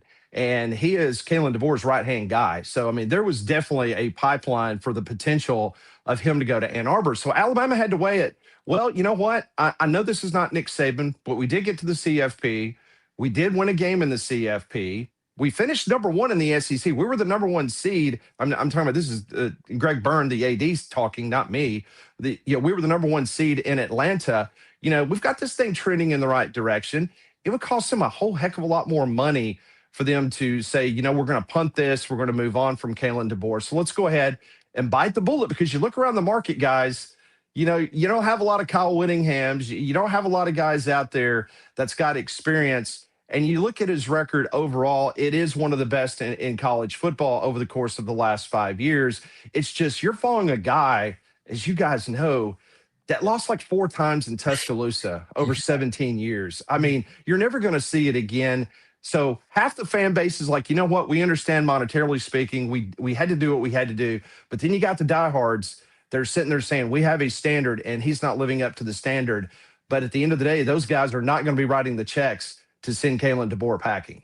Yeah, no, it makes a lot of sense, especially the way you explain it. Like it seems like the right move to make, but it's that whole thing of you don't want to be the guy that follows the guy. And people said that a lot when he was hired, but like, I don't know if I've seen a more extreme example where the bar is set so absolutely high that even like going to Norman and beating Oklahoma and winning it's still like, it's not enough. It's not enough. It's just crazy. And I don't think many, if any, can really relate to just that type of expectation year to year. No, you're absolutely right. And, you know, and I try to tell our audience every day, and this started like 2 or 3 years ago, it's like we're going to have to start getting in the mentality that this is NFL light. And what I mean by that is we're not going to have teams go 12-0 and 11-1 in the SEC anymore. That's not a thing anymore. Like, you're going to have that NFL mentality of like, hey, we need a wild card. You know, let's win 8 games. Let's be a couple games over 500, and hopefully come November, we're in the conversation for the CFP. I know that's hard for a lot of people to digest, guys, but now in this world of college football, whether you're a Big 12, Big 10, ACC, SEC fan, you got to get that mentality now, because just getting to the dance is something that is going to be awarded, and the coaches and the fans are going to be behind you, because that's the ultimate prize now.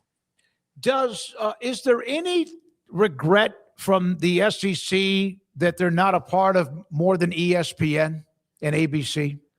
Well, if you talk to the fans will absolutely tell you, yeah. I mean, they wish they had, the foresight of what the Big Ten did. Like we said at the beginning of this interview, I mean, when you've got the Big Ten with all those different relationships. But I will just say this, you know, CBS got the best deal in the history of college sports when they cut the deal with Mike Slive in the early 2000s. No doubt. Yeah. They got the SEC championship game. I mean, seriously, I mean, this is pennies on the dollar what they were paying for. I mean, think about it. The SEC won 7 national championships in a row. And CBS was paying absolutely nothing for that game in Atlanta, which was really the de facto semifinal game in the college football playoff in the old BCS. And so once that happened, you know, the SEC was ready to have one entity, you know, one person that they had to deal with. And like I said, they have been extremely happy with the SEC network. Has been very profitable. It's been a great venture. It's just when you get these announcements like we did with the Big Ten, it makes people kind of hit pause and think about the good old days of maybe come 2033 when this contract runs out. Maybe we can look at Netflix, look at Amazon, look at whoever else to get involved and have some leverage, because they just wanted to get out of that CBS deal, and they did it at the right time. Pat Smith with us, three-man front. Great stuff. Appreciate your time. Great segment. Always love being on with you guys, too, so thanks for the invitation earlier this week. We'll get to more, and thank you, Pat. Have a great rest of the week. Thanks, guys. Always my pleasure. Thank you. Pat Smith, who does a phenomenal job of covering not just the SEC, but college football. Yeah, no, WJOX is an absolute monster and has a big part of the college football fandom, I think, at its feet and its fingertips there in Alabama, and a really just powerful station that's, a big part of the fabric, I think, of just the coverage across not only the Southeast, but then extending out into the rest of the country as well. So good to have Pat on with us. He's always a great guest and a very good host in his own right as well. And, a lot of interesting stuff there. One thing I wanted to touch on is we mentioned the scheduling changes that were announced today. There were a couple of them that were significant. We kind of mentioned them, but Florida State and Georgia canceling a future home and home series. And this is something that if we don't want to keep Pat too much longer. He already gave us plenty of his time, but we could have dipped into this further. And that is the story that last week you had Duke setting up these major non-conference games on like Amazon, for example. And hey, is this going to be the new wave of the future, where these games that were just, hey, let's go play Clemson and Georgia at Mercedes-Benz Stadium in Atlanta, and it's in week 1 or whatever. Well, now it's a situation where Duke and some of these other programs they'll be facing had the idea of like, let's go cut our own deal on the side. And there's a lot of debate on whether that's allowed or not. Like the ACC, as you can imagine, it's like, wait a second here. But there's also the train of thought that, well, if this is allowed, then what's stopping major football programs from doing the same exact thing and having these major kind of series? And I know they already have the neutral sites, but like the one-off Amazon where it's your sole thing. It's not attached to the rest of the deal. So FSU and Georgia now working toward a future neutral site matchup, the school said. So, that would be around 2028. But FSU is going to host Bama in 2027 and then go to or was going to host Georgia in 2027 and then go to Athens in 2028. So this had been announced back on 2019. So this has been out there. That seemed like 3 decades for a while. ago. It does seem. I mean, it was a different era of college football in 2019. It was about a year before everything changed. This was announced years ago, and looks like they're going to try to get it back on track, but just in a different form as a neutral site as opposed to a home and home. I noticed that when the Duke game with Michigan or whatever it was announced, and then all of a sudden the Big Ten goes, wait a minute, we own, and then they got shot down. Do you see that pretty quickly as people, nope, not really. Yeah, I mean, I'm still kind of sorting how that through works out. Yeah. Yeah, because on the one hand, you would think that Duke would be under the SEC banner and all things that they did. But now they're allowed to go out and cut their own non-con matchup deal on Amazon Prime against against a UConn, for example, then what's stopping Georgia football or Alabama football from saying, all right, shoot, we're going to go get FSU and screw this home and home business. We're going to go play this bad boy at the Superdome and air it live on Prime. And I'm certain that Greg Sankey will have an issue with that. Or the league will, or whatever examples you would want to use, the Big Ten offices. This is kind of a new area that's not been explored, at least modern day, to my knowledge, that's now about to be explored because there's a lot of streamers with a lot of money and everybody's looking for money. So, maybe that's what FSU and Georgia ends up being ultimately, is that Amazon Prime style game. And then meanwhile, Oklahoma State and Alabama, that was already kind of known with the SEC moving to a 9th conference game, but that's officially been canceled. That home and home scheduled for Stillwater in 28, Tuscaloosa in 29. That's just a bummer, man. Like, I know Baylor Auburn, when they decided to flip that return trip that was going to be at Auburn because they played in Waco last year. Now it's going to be in Atlanta for the money and the probably the TV exposure or whatever. But I know that was a real bummer for fans looking forward to going to Auburn, Alabama, because they didn't have maybe as much of a reason to before. And now they were given this really simple reason to go check out Auburn. So hate that for the Alabama fans who are going to Stillwater, or the Oklahoma State fans, certainly they were going to go to Tuscaloosa. So that is now off, and Oklahoma State's already replaced them with Michigan State. So not a bad drop off. Needs to be a Power 4 team, even though Michigan State's kind of trying to figure themselves out. That's good. They replaced it with a Power 4 team. I tell you, there's a reason to go to Opelika, Alabama. Auburn, Alabama, is they got great golf courses right around the corner. I've been to them, and it is incredible. Well, as a non-golfer, that does nothing for me, the football trip, but for anybody else, then yeah, maybe that is the hook that takes them eventually to that part of the country. Would be a nice view. Okay, I'm just if you say so. All the guys who went on a golf trip with me, that they raved about them. All right, anything else? Yeah, I was going to finish up and say that Alabama now with that Oklahoma State game, they still play Ohio State in the non-con that 28 year.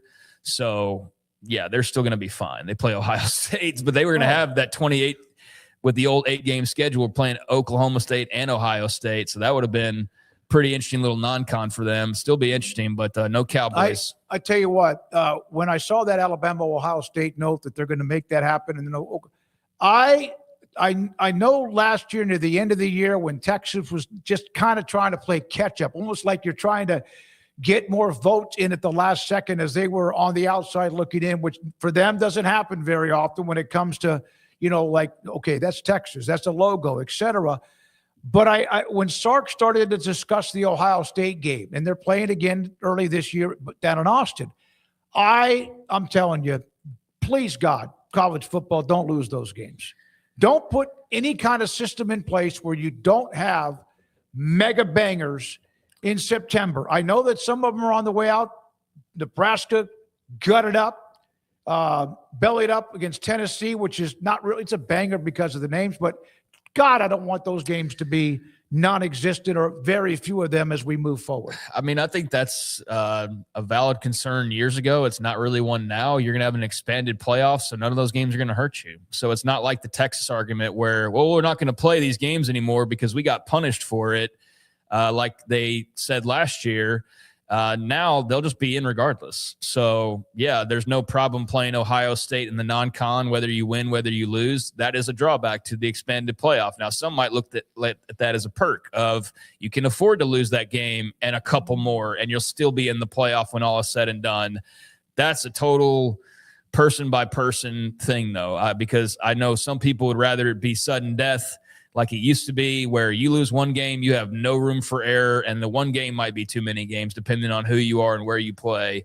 Now we've blown past that point. Now it's a matter of, can you lose 3 or 4 games and still be in the playoff? And Texas tried to make an argument for why they still deserved to be in a 12-team playoff, and the big part of the argument was, well, look who we played. We didn't win it, but look who we played. So now we'll just go play easy teams.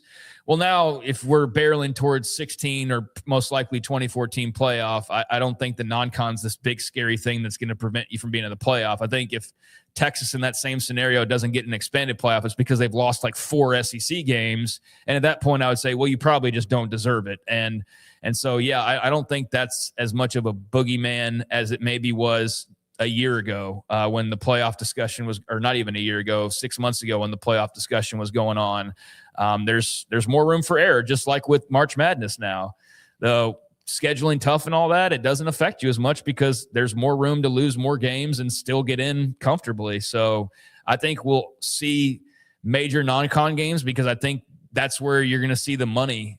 You're going to see, like, it's same thing with these NIL tournaments, right? Let's get all the best teams and all the money and let's bring them all together because that's what people want to see is these mega matchups. So I don't think the mega matchups are going anywhere with an expanded playoff. I do think that was a different discussion, though, when you had a limitation on how much the risk was worth it. Yeah, there could be some schools that still say, no, we're not going to do that because 24 – I know a lot of schools that aren't going to be a part of that. Well, I'm going to tell you right now, some schools, I mean, that want to say, well, we're not going to schedule anybody and float our way in. That's going to get shot down real quick. I mean, you're going to still have to earn your way in there. So that's what I've talked about with like a Texas Tech, for example. Not their fault their schedule is the way that it is. You couldn't account for the Pac-12 schools suddenly being kind of in a different tax bracket as opposed to when you originally scheduled them.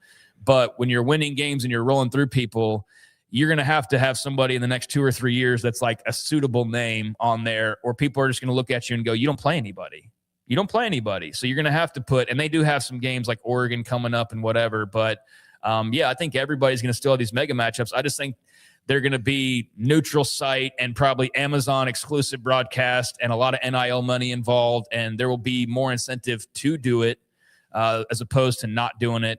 And I guess in a roundabout way, that's the good thing about the expanded playoff is that you don't have to worry so much about that non-conference loss. So let's not schedule that so we don't penalize ourselves. So in a way, that's a benefit of the expanded playoff, I suppose. So Zach Barnett and Pat Smith will have Alfred Anderson coming up at 5 o'clock. He's being inducted to the Texas High School Football Hall of Fame this Saturday night at the Herd Center on the just outside of I-35 on the Baylor campus. So we have off the radar as well. We have a list of, we got so much here. Let's do it. Power 4 schools, records against ranked opponents. You want to do that here or take a break? I'd like to take a break first. We've been talking for a little while. You got to pee? I got to pee. Yeah, so let's go ahead and take a break.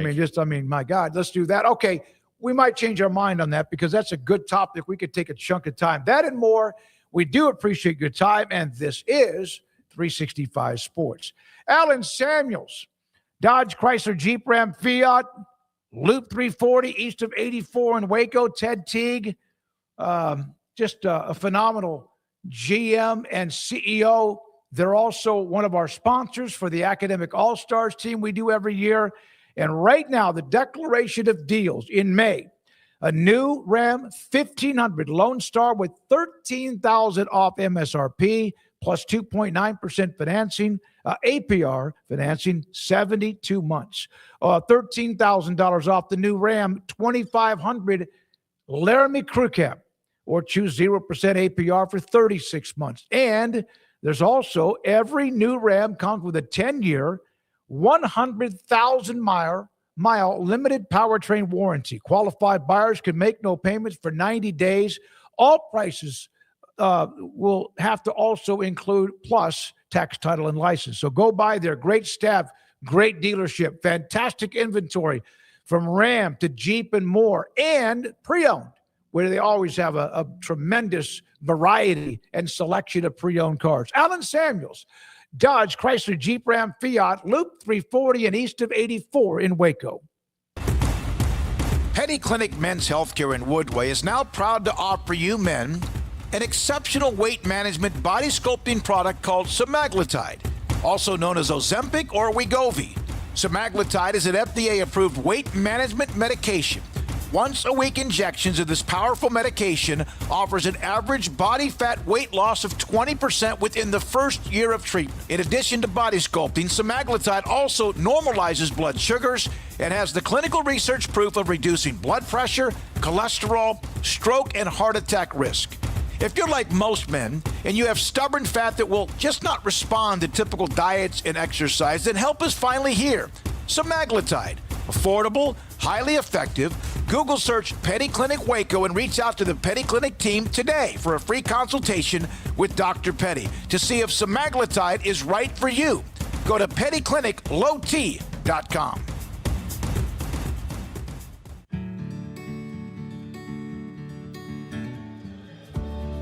Whatever it is you wrangle, whatever seeds you sow, no matter what you nurture or what you choose to grow, at Texas Farm Bureau Insurance, we're proud to protect all Texans. When you play hard, sometimes you fall hard. Sports injuries require special treatment. At Southwest Sports Medicine and Orthopedics, our team of expert doctors provides athletes and active adults with comprehensive sports medicine care, diagnostics. Whether you're in high school, college, or beyond, we'll help you get back on the field. Call on the team physicians for Baylor Athletics. Call Southwest Sports Medicine and Orthopedics.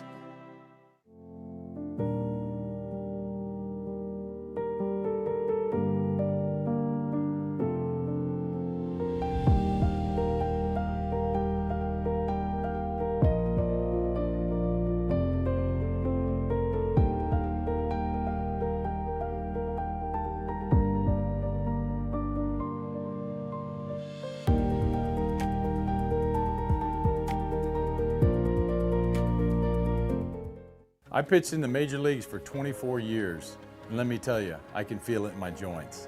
Shoulders, elbows, and knees. Trust me, pain doesn't retire when you do. I tried everything to get rid of the pain. Nothing worked until QC Kinetics. Baseball legend Roger Clemens and other patients are getting lasting relief with QC Kinetics regenerative treatments. No surgery. I trust QC Kinetics. You should too. Let's commit to getting rid of all the pain. Schedule your free consultation today. QC Kinetics. Better starts here. From the TFNB Your Bank for Life studio. Now, it's time for the Smoke Show. Presented by IdealMRI.com. Premium quality MRIs, convenient, affordable. That's ideal. And by Texas Farm Bureau Insurance. We are Texas Farm Bureau Insurance, your insurance provider built by Texans for Texans. And we've been protecting families in our great state since 1952. TFNB, your bank for life, serving Central Texans since 1889. It's time for the Smoke Show on 365 Sports with David Smoke and Craig Smoke. All right, here we go. We'll have a segment here. We're going to look at the odds of who is expected to not get to, but win the Big 12 championship, conference championship game. We'll do that in a minute. But hold on, Rez. Let's go something first. Craig wanted to add something, a comment we just had about the college football playoff and non-conference games. Yeah, just real quick, because it dawned on me during the commercial break. I'm sitting there making this comment about how not being afraid of scheduling these mega matchups, as opposed to when Sark was using their playoff, I guess, not playoff exit, snub. That's the word. When Sark was talking about their playoff snub and almost positioning it to say, well, maybe with these games aren't worth it, that we're now going in the opposite directions of, okay, well, bigger playoff, those games don't pinch you as much because now you have more room for error. And an expanded playoff, Texas is in last year, and they're in with room to spare, and they're totally fine. And so I said, maybe this isn't the worst thing. This is actually a benefit of the expanded playoff. But I do need to say there's at least an asterisk next to that. Not, though, if it's all going to be neutral site games. Not if it's just going to be Mercedes-Benz Stadium in Atlanta for every neutral site game. Or AT&T Stadium. Not if we're canceling home and homes to go play in Las Vegas. And so, unfortunately, that is what I was just talking about with like a Georgia-Florida State example, is instead of having a home and home, you're going to now have wherever they find the money to go and play that game. Atlanta would make a ton of sense to play there. New Orleans. I mean, it's the usual suspects. It's the same places, and you're going to probably stay in the South unless Vegas just really throws the money at you. So, yeah, I just wanted to say that, because I'm sure somebody somewhere was screaming, yep, but damn these neutral site games, and I'm with you on that. I'm glad that we're not going the direction of, well, let's get rid of the Texas, Ohio State, the Oklahoma, Michigan, the Georgia, Florida State games, but I'm not in love with it like I was more in love with it when it was Georgia hosting Between the Hedges in 20 whatever, and then Tallahassee getting their chance to welcome in the Dogs in 20 whatever. So it's like anything else I give. There's give and take. There's good and bad. So I wanted to just add that, because that is something that I still am not a fan of, and that's not being addressed with all these moves. Play them, and I want to see them on home stadiums. I want to see them in Norman, or I want to see them in Tuscaloosa, or I want to see them in Columbus or Austin or College Station. I want to see them. And by the way, that's a pretty damn good tune-up and a nice win, and even not a bad loss for you to, in case it does get a little bit dicey at the end of the year. All right, here are, this is Bovada, and they're who will not just play in the Big 12 championship game, Craig, but win it. And right now, even with the question at quarterback, although there's, again, Will Hammond will be just fine once he gets ready to play, Texas Tech still a heavy favorite to not only get there, but to win it. Well, I just started a scheduling series that is on our YouTube page. I started off with Arizona, and I'm going to go alphabetically through the Big 12, then the SEC, then the Big 10, and then the ACC. And then if we still have time remaining this summer, then I'm going to dip into the Pac and the American and so on and so forth. It's just going to be a matter of timing. But I've started the ball rolling. My Arizona football prediction, my official prediction for 2026 is out there. I wanted to wait until spring ball was over with, and thank God I did for reasons like the Brennan Sorsby story, although I could have just recut it. But nevertheless, so that's coming down the pipeline. You can be on the lookout for that. But I'm looking forward to going over all these. And so I've been in the process of doing more homework and had already been doing that anyways. And I got the Texas Tech as I was just kind of going through game by game. And that Houston game looks like it could be a rocky one early on. I mean, Arizona State's a tough team, but they lose a lot this off of last year's team. And there's just really not a lot on that schedule that, even with the Brennan Sorsby story, makes you think that they can't still win the bulk of their games or even go 12-0 or 11-1. So they're not Kim and all you others. They're not going 12-0 because there's always they won't go 12-0. What they cannot do is go 9-3, and all of those are conference losses. But right now, based on what information we have, I don't know how you would justify 9-3 other than you just think they're taking a dramatic step backwards defensively. I think the Sorsby deal is a real wild card, but I don't think anybody truly knows the effect it's going to have on the overall record. And given the fact that they were still so successful last year, 11-1, with average to sometimes a little bit above average to sometimes below average quarterback play, I think if you can get, Will Hammond to just play at an average level, you should still be fine. I have my doubts their defense is quite as good as it was last year. Because, man, Jacob Rodriguez and Lee Hunter and Height and Bailey and all these guys, I know they got some dudes coming back, but they lost Cole Wisniewski. I believe he got drafted as well. They lost a lot off that defense. And just because you go win the portal doesn't mean that just is the same as it was last year, and it's just as good, if not better. So I have my doubts there. And I have my curiosities about Will Hammond. It's not like he just set the world on fire when we did see him play. Now, look, inexperienced, maybe a little bit banged up, thrown into the heat, and that's not the best version we're going to see of him. But coming off of a serious injury as well, there's just, a lot of weight being placed on that young man's shoulders of if we can just get him back, he's still got to perform, though. And I don't think he's just this surefire thing. So even with all that being said, I still have Tech as the favorite in this league. Even with all of that said, to the point of this, I still have them as the favorites, just not as strong of favorites. Now, I like Will Hammond. I don't think there's, again, health wise, he has to stay upright, which Tech's had this history of the quarterbacks. This guy's unbelievable. I think he's really, really good. I'm not saying he's Sorsby, but I think if he can get back on the field and not rush him back and not suffer, again, if ends, but I like him. I think they win the conference title with him as a quarterback.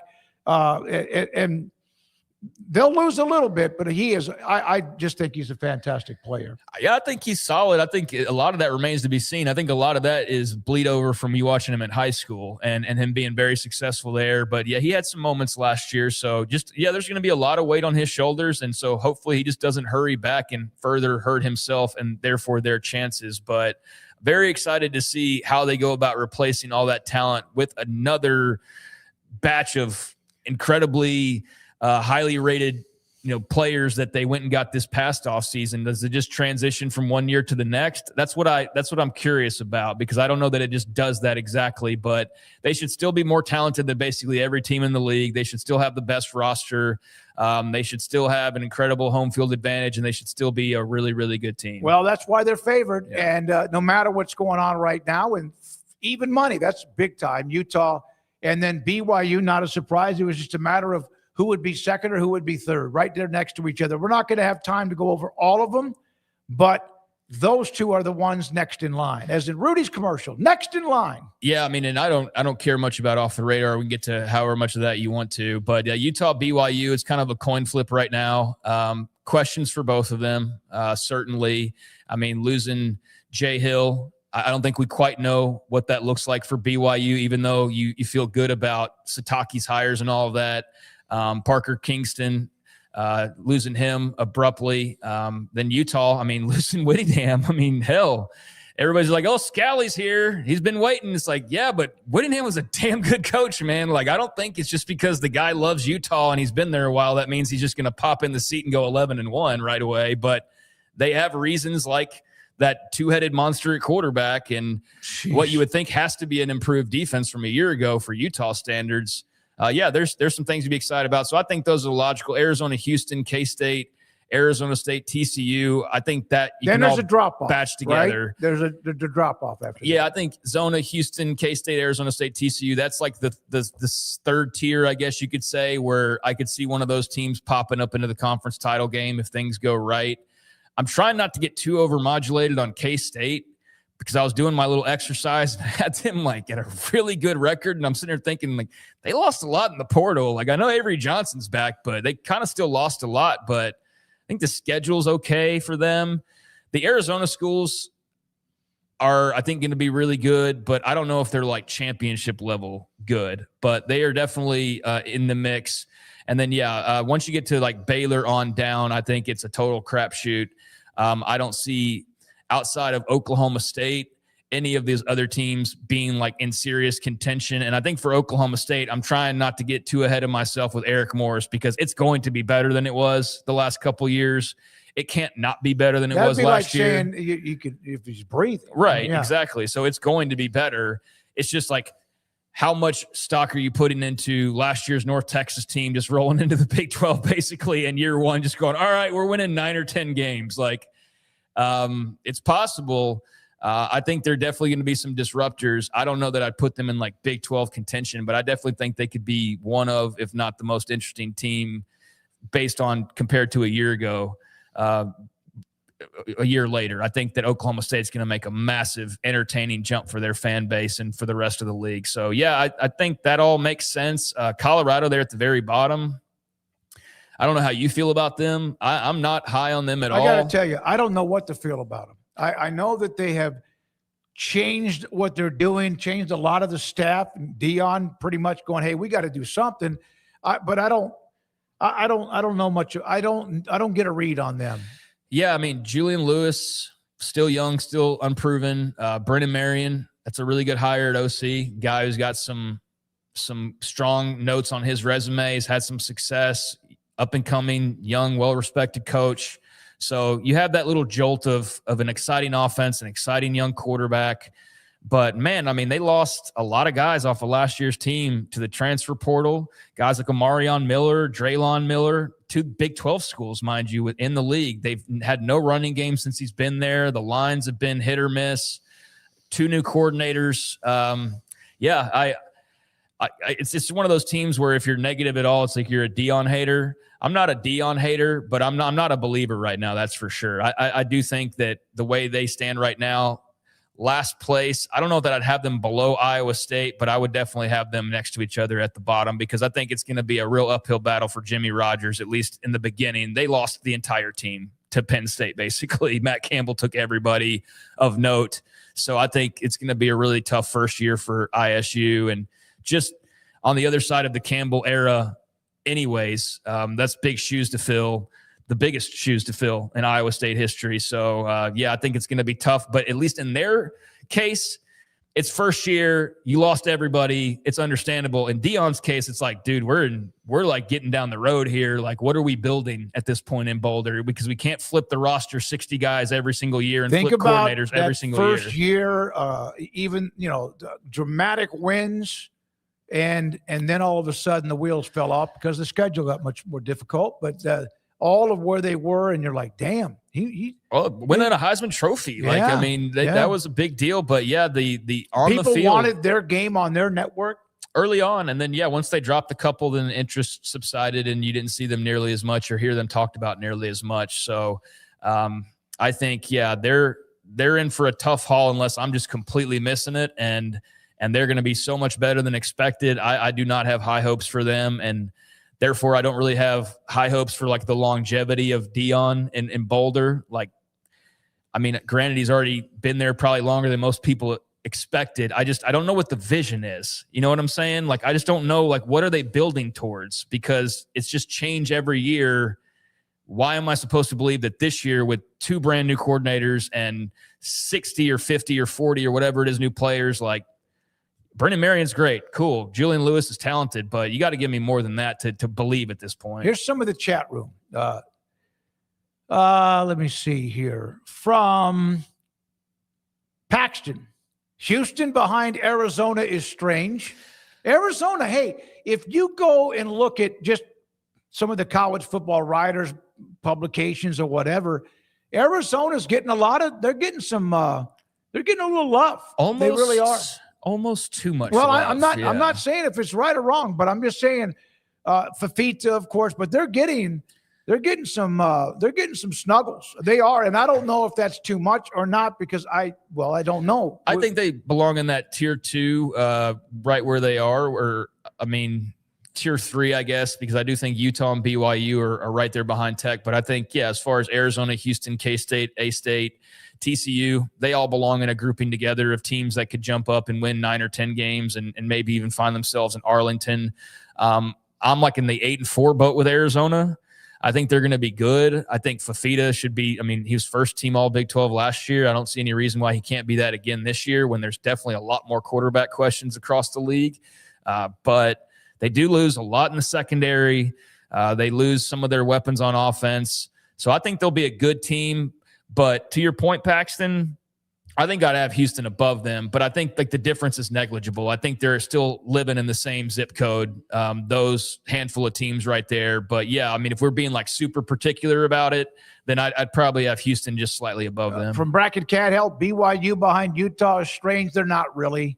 That's just a number. They're basically neck and neck, tied together at the hip. They don't want to hear that, but they are in many ways. But that's just like one of those tweeners. Yeah, I think it's kind of like I was saying with Arizona and Houston, where if you look at the odds, like the difference is really negligible. But yeah, it's a slight favorite, but it's slight favorites there. And yeah, I think you can talk yourself into Utah at 2 or Utah at 3. They're in that same boat where it's Tech, and then I think it's those 2 teams that you put your most confidence in. Kim, Texas Tech's defense is stacked, but I get the comments. Here's what I said in a minute. I put it up in the chat room. When we went to the Big 12 championship game, not everybody stayed for the post game. I was able to stay, and I just those guys were so tight, man. Doesn't mean you can't do that again. The camaraderie, for guys that were coming in and out of other places, I was very impressed. Didn't get to see them up close very often, but those guys were all just one. And maybe that's now the culture at Texas Tech, and they could just do that again, rinse and repeat. But they were obviously a well-oiled machine. I think that Joey McGuire's got a knack for the chemistry part and for identifying the right guys and for building the brotherhood. I think that will always be a strong suit of his and therefore Texas Tech's. I just think simply saying, hey, we had the most draft picks we've ever had in the NFL, and we hit on every single one of our transfers, and they all got drafted, basically. Right. I just don't know that year to year you're going to do that every single year. I feel like there's going to be a year where 2 or 3 of those guys that you were really heavily depending on are going to be like half of what you thought, or I don't even want to go the injury route, but like it's just not going to work out as well as it worked out last year. Now, that may not be this year. It may work just as well this year, and they put 10 guys in the pros, and it's just as good. But like just at some point, yeah, it's not all going to be perfect. And last year it was pretty much damn perfect. And you lose David Bailey and Jacob Rodriguez and Lee Hunter and Romello Height and Skylar Gill-Howard and Cole Wisniewski on the defense alone. I mean, I don't care how well you recruited. Seasoned, talented, incoming from elsewhere, and also homegrown. Yeah. Yeah.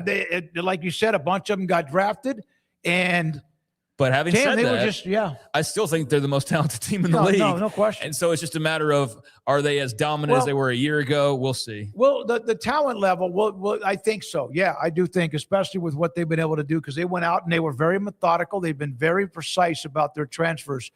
It now comes down to, again, can they be explosive enough on offense? They're going to score against most everybody they play, but when they get somebody that's nut cutting time. Yeah, and does everybody pan out? like they panned out a year ago for the most part. I think that's the big wild card that you can't account for right now. But yeah, I mean, Tech at the top makes sense. Colorado at the bottom, I've explained them or Iowa State is I'd have one of those two down there. And then, yeah, like there's just these sort of tiers. I think from Baylor on down, Oklahoma State would be my candidate to probably exceed expectations. But it's really hard to know what a West Virginia is going to do this year. Like, it's just really difficult to quite know what to expect from Kansas this year. Yep. Here's some of the answers to that, Craig.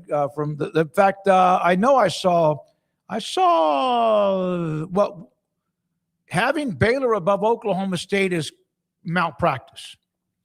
Yeah. Again, that's a twiddly-dee, twiddly-dum. I mean, not saying those are. Yeah, I think that's one of those probably that plus 3,500, plus 4,000. I mean, that's kind of a negligible difference where I don't think it's like having them ranked 5 spots above somebody. I think they're in the same neighborhood. Again, they're in that same zip code. There's just like that slight difference there. But I'd probably take Oklahoma State's win total over Baylor right now, based on what I've looked at from both schedules. It's proven. They again, new system, whatever, same coach though, and a year older. There are some proven results there where Baylor is leaning hard on DJ Lagway to be able to get some things done for them on offense. I think they'll be separated probably by like a game or two. Like one of them will be 7-5 and one will be like 5-7 or 6-6. I think they'll both be probably somewhere in that ballpark. If I had to lean towards like the highest, I'd say like an Oklahoma State winning like 8 games is about as extreme as I would go. And you jerk towards me like, well, that's crazy talk. But I'm telling you, like, you look at the schedule, they draw pretty well. I mean, they do have to go to Oregon early on. So I'm going to go ahead and pencil that in as a loss. Last year, that was an absolute – or no, they host Oregon, early on. Last year, that was an absolute bloodbath in Eugene. But worst loss, I think, in like 100 years or whatever it was. Yeah, it was terrible. It was awful. But I think – while they do draw some of the tougher teams, like there's winnable games on there where they could get to like 7 wins. I don't think 7-5 is crazy at all for Eric Morrison year one. That's why I said 8. I would be really pushing it at that point. But I like 7-5. I feel comfortable with that. Jack Huffman, Houston will challenge Tech for the championship. And I thought I saw our buddy brother Coos. I understand it, because they are rebuilding again, but they upgraded West Virginia. The talent level, big time. There's no way they finish in 14th place. I would hope not. That would be a very bad sign, I think, for Rich Rod. And I do like their potential at quarterback with Michael Hawkins coming in from Oklahoma and then having young Scotty Fox there. I do think that should provide enough fireworks back there for West Virginia to be interesting. And West Virginia, I don't think I've filled out their whole schedule just yet, but I got them. I'll wait for the reveal here in a couple of weeks when that episode comes out, but I got them flirting with at least a bowl game. I'll just put it that way. And I think a big key will be that Virginia game early on in the non-con, that neutral site in Charlotte. If they can win that one, they'd put themselves in a really good spot. But yeah, I think in terms of the Big 12, like who are those teams at the bottom level that could be a surprise? I don't think Oak State would be a surprise, but West Virginia would be one of the ones versus, well, all the other teams except for maybe UCF that I would say, yeah, they got a chance to go and make some noise. I definitely expect them to be better this year. All right. No, what was the main thing? You got to get going here because Alfred Anderson's coming up at 5. So no off the radar. You got a couple of things you want to throw in there real quick? I mean, I could just mention the playoffs tonight as there is some NBA and NHL playoff action.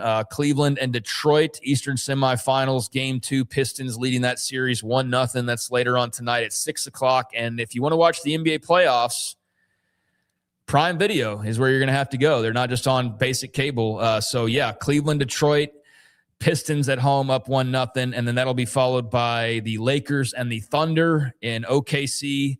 Thunder lead that series 1-0. So that's both coming up this evening. And then tonight in the NHL, just the one game, Carolina and Philadelphia in the city of brotherly love. That is Game 3. Carolina won the first 2 at home. So trying to take one on the road now, 7 o'clock on the Turner Networks, TNT, True TV, HBO Max. And I think that's about it. Like, I don't think there was any other real the only major thing stories. Else, we kind of discussed it a little bit, but not really, that the Kentucky Derby winner is not going to run in the Preakness. Yeah. And that is a problem for horse racing. That's a problem. And they've tried to move it back, or they're going to move it back, or whatever. Sometimes you know what? You got to protect the athlete, or in this case, the horse. And then again, is it an investment? Either way. What if it does win the Preakness? Well, then they have the longer race with the Belmont Stakes. Yeah, Golden Tempo is not going to run in the next race. I think this is one of those examples, though, of a story where it's gotten back in the headlines. So now everybody's an expert on horse racing again because it's like suddenly back in the news. So everybody's got an opinion on, oh, my God, what do you mean it's not going to race in the Preakness?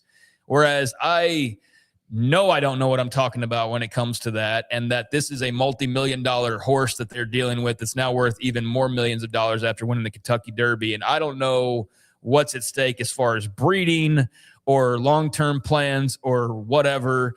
But, yeah, it's not like every horse's life is to just go win the Triple Crown or bust. So I was reading an article earlier today, and I got so deep into horse racing talk that I felt out of place, because there are a lot of conversations apparently about the order of the races and how it doesn't make a lot of sense to go from like here to here to here. Like, just, it's kind of herky jerk as far as the distances go, rather than ramping up each race.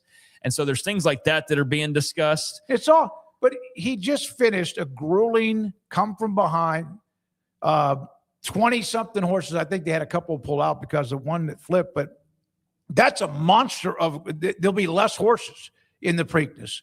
Well, so not as much traffic, but that was for him to, man. I mean, that's would part you of the rather horse racing thing too? Would you rather all these people who have no dollars invested in this horse get to see your horse, or would you rather maintain this horse at the best of its? Absolutely. Yeah. If I'm the owner and the trainer, first female winner ever, trainer, you do what's best for your investment. That's what they're doing. You want history, and if that happens too along the way, that's fine. Like a young pitcher in baseball, pitch count, right? I don't like it, but you want to protect the arm and the investment you have. Yeah, you want to see Paul Skeens get that complete game one-hit shutout, but if he's at 110 pitches, like, right. Well, we're going to sacrifice that really nice game, Paul, because we want you to have more of those, and we want you to have no-hitters along the way. So I think that's kind of what's happening here. It's not the fan favorite, but oh, well. When we come back, Saturday night in Waco is the 2026 class of the Texas High School Football Hall of Fame. We'll take a break right here. Rez, we don't need a break, do we? Because off the radar, right? You need a break? We're not doing off the radar. No, I know that. That's what I said. No, we'll do the break, and we'll come back with one of the most humble, great athletes, players you've ever known, Alfred Anderson, next on 365 Sports and The Smoke Show. It's time to compete against yourself, finding too many excuses not to work out combined with bad eating habits, and Waco Regional Tennis and Fitness can help reach inside your competitive soul. Discipline, getting results you've only dreamed about, personal training, group exercise classes, and even a tanning bed, world-class tennis facility, and pickleball courts and lessons available. Waco Regional Tennis and Fitness, spacious, clean workout rooms, free weights, state-of-the-art technology, weight training equipment, and no intimidation. It's time for you to react today, not tomorrow, at Waco Regional Tennis and Fitness on Lakeshore Drive in Waco.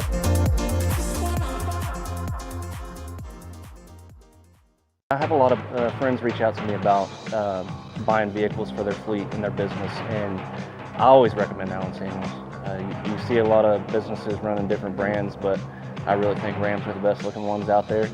They're going to take care of you. They're going to make sure that you get what you need, and they're always going to take care of you on the service side and the sales side. Like Allen Samuels always said, Waco has a lot to offer, and so do we at Allen Samuels Dodge, Chrysler, Jeep, Ram, Fiat. Come by, let's be friends.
This 5 o'clock hour is sponsored by Edward Jones Financial Advisors, Ben Erlinson and Brad Wilson in Waco, and Cam Heathcott in Conroe, with an individualized approach to addressing your financial needs, including education, savings, planning for retirement, and protection strategies. Edward Jones Financial Advisors, making sense of investing. Experience the difference for yourself. It's time for the Smoke Show on 365 Sports with Craig Smoke and David Smoke. All right, here we go. On Saturday night, the class of 2026 Texas High School Football Hall of Fame induction, and one of those, long time coming, former Richfield star Alfred Anderson joins us. Craig Smoke and David Smoke, the Smoke Show on 365 Sports. Alfred, hello.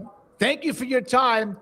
What did it mean to you when you got the call from the Hall of Fame that you would be inducted in May, which would have been 5 or 6 months later? First of all, I was very excited, David, to get that call. I remember, I want to say last year about this time, I told my wife, I said, you need to write a letter or fill out an application so I can see if I can be a part of this Texas High School Hall of Fame. Alfred, let me do that. Rez, we're having that. Can we call your cell phone and get you on that way? Because the audio is very garbled, very, very garbled. Go ahead and take yourself out of the camera. And Rez, do you have his number? Yeah, I'm going to send it to you right now. I'll send you the number. Sorry about that. We've had that with a couple of those calls, and I think that is sometimes just the way the setup is. So I'm texting that to you, Rez, right now. All right. So in the meantime, it feels like we're back in the early days of COVID, and everybody's figuring out how to learn Zoom and everything again, of making sure the mic works. But I think there's some kind of gremlin in the system or something that's it's been wreaking havoc for the last 3 or 4 shows, it feels like. Well, some of them are clear as a bell, and sometimes it's not. I know I did an interview today in Jacksonville, and they sounded great, and I did another one a little bit later on, and it was like, hey, we don't hear you very well. So it's part of technology too, but it happens more than we want, no doubt about it. Rez, we got him? No. All right. Who else is in this class for the Texas Sports Hall of Fame this year? No, don't go there right now. Okay. Last year, and not because I was a part of it, was just unbelievable with Patrick Mahomes and Jeff Traylor, Robert Griffin III, and some of the names. Pat Thomas, a great player from A&M, also a part of that too. So, I think you got him. I'm emceeing the event. Craig Way, the voice of UT, normally does, but he has sometimes a conflict with UT baseball, so he asked me if I'd MC it. So that will be awfully special to be a part of it too. We'll have Alfred Anderson here hopefully momentarily. Last year was a great class, and hard to top Patrick Mahomes and those guys. So, I think hopefully Alfred will get connected here in a second. Okay. And, got him. I guess we got him. Alfred Anderson was a star at Richfield High School.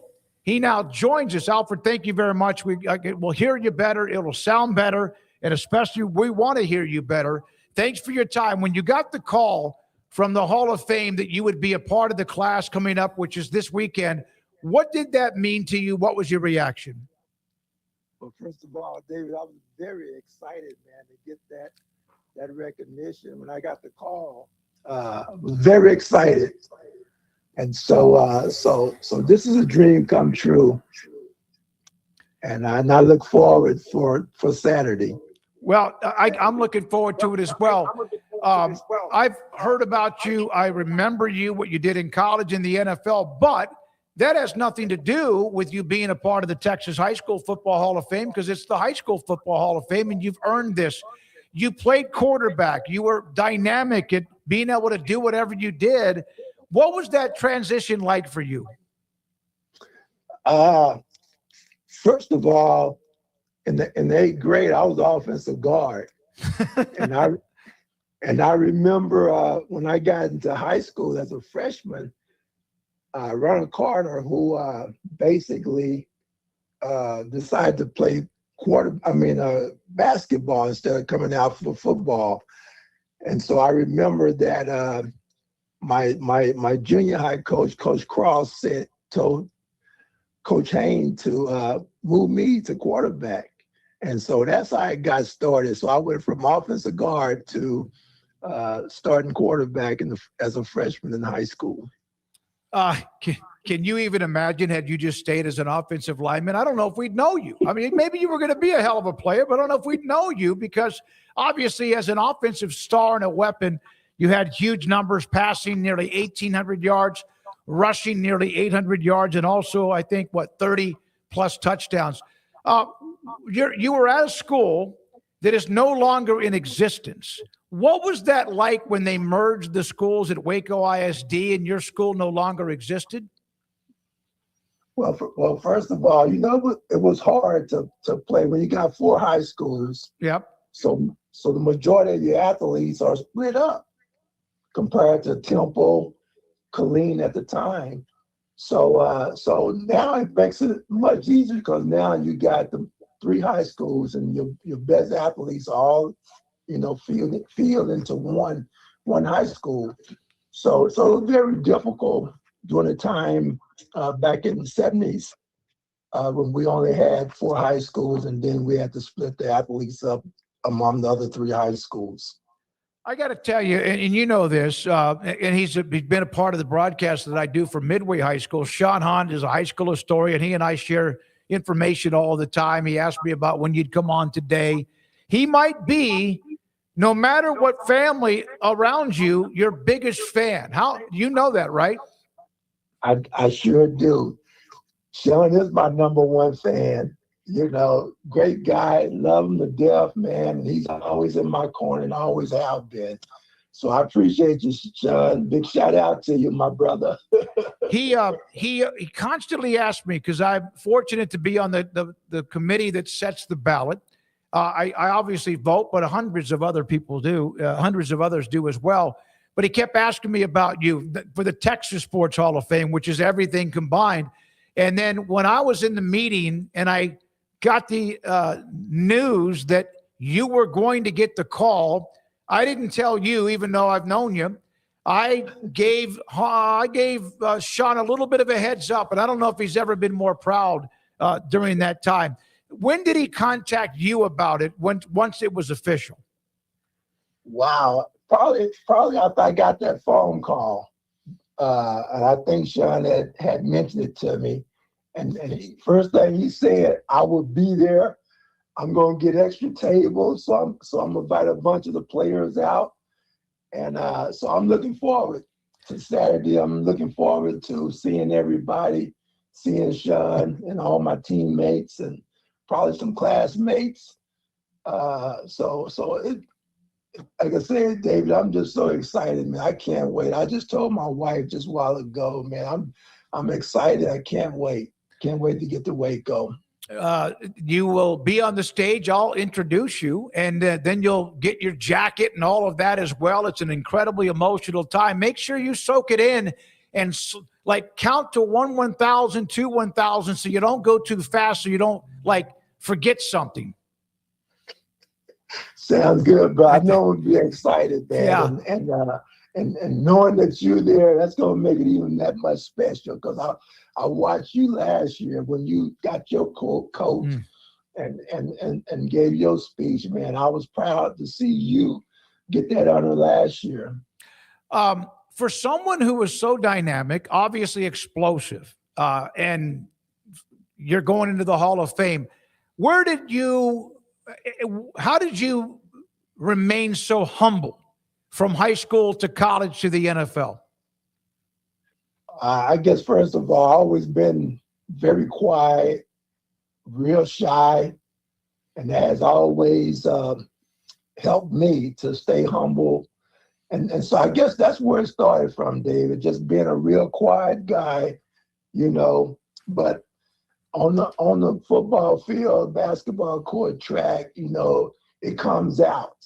But I've always been a very humble person, man. And I feel that being a humble person will help you in life. And so that's what I strive to be, is being very humble, showing great character, that's my life, and that's what I built my life around and on. Do you ever remember back in the day when maybe you got a little bit more fired up than normal? A lot of times people's players, athletes, whoever, humans have their fire is in the belly, but a lot of times people don't see it. Do you remember perhaps during your high school career at Richfield where you were as fired up and competitive as ever before? Oh yeah, like I say, I'm like a light switch when it comes to getting on stepping on that football field. I turn that switch on, and the real tough, hard Alfred comes to play. And then once I walk away, I can flip it off, and go back to that humbleness person. But yeah, matter of fact, being a quarterback, being a leader, and I know if you talk to some of my linemen, they will let you know when they weren't blocking. I let them know. Yeah, none of this happens without those big fellows up front making holes for you, right? Well, you know what?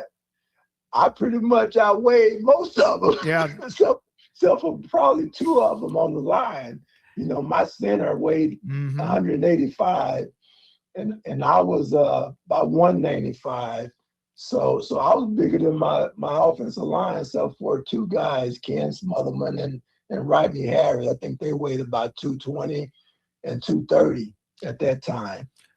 If someone was to describe what a great running back should have, vision is one of them. But this is, I reached out to Johnny Tusa, longtime Waco High coach, was there in Waco before even the Waco High, a guy that has seen a lot of great players and coached a lot of great players. I said, describe Alfred Anderson to me as a running back, if you won't mind. He said, strong, fast slasher, great strength and balance. Fast slasher. That's kind of how I remember when I've seen highlights of you in high school or, of course, college in the NFL. You were a slasher. There's certain guys that just kind of have that lean. Was that kind of what you had from the beginning? I would say, growing up, my favorite team was the Miami Dolphins. Oh. And during that time, they had Larry Zonka, who was a big, powerful back, Mercury Morris, who was real fast and quick, and Jim Kick, who had good hands. And I pretty much took those three guys and built upon my ability to catch, my ability to have the speed to get outside, and also to be the bruiser back that can run over people. Mm-hmm. So those three guys is what I looked up to and followed them, how they played the game. And that's how I played the game myself, by watching those guys growing up as a kid. Do you have a favorite win among the ones you had in high school? Wow. I would say John Tyler. John Tyler was a great win because, we were small. In the third game of the season, we went to John Tyler to play John Tyler, and they were ranked like number 3 in the country.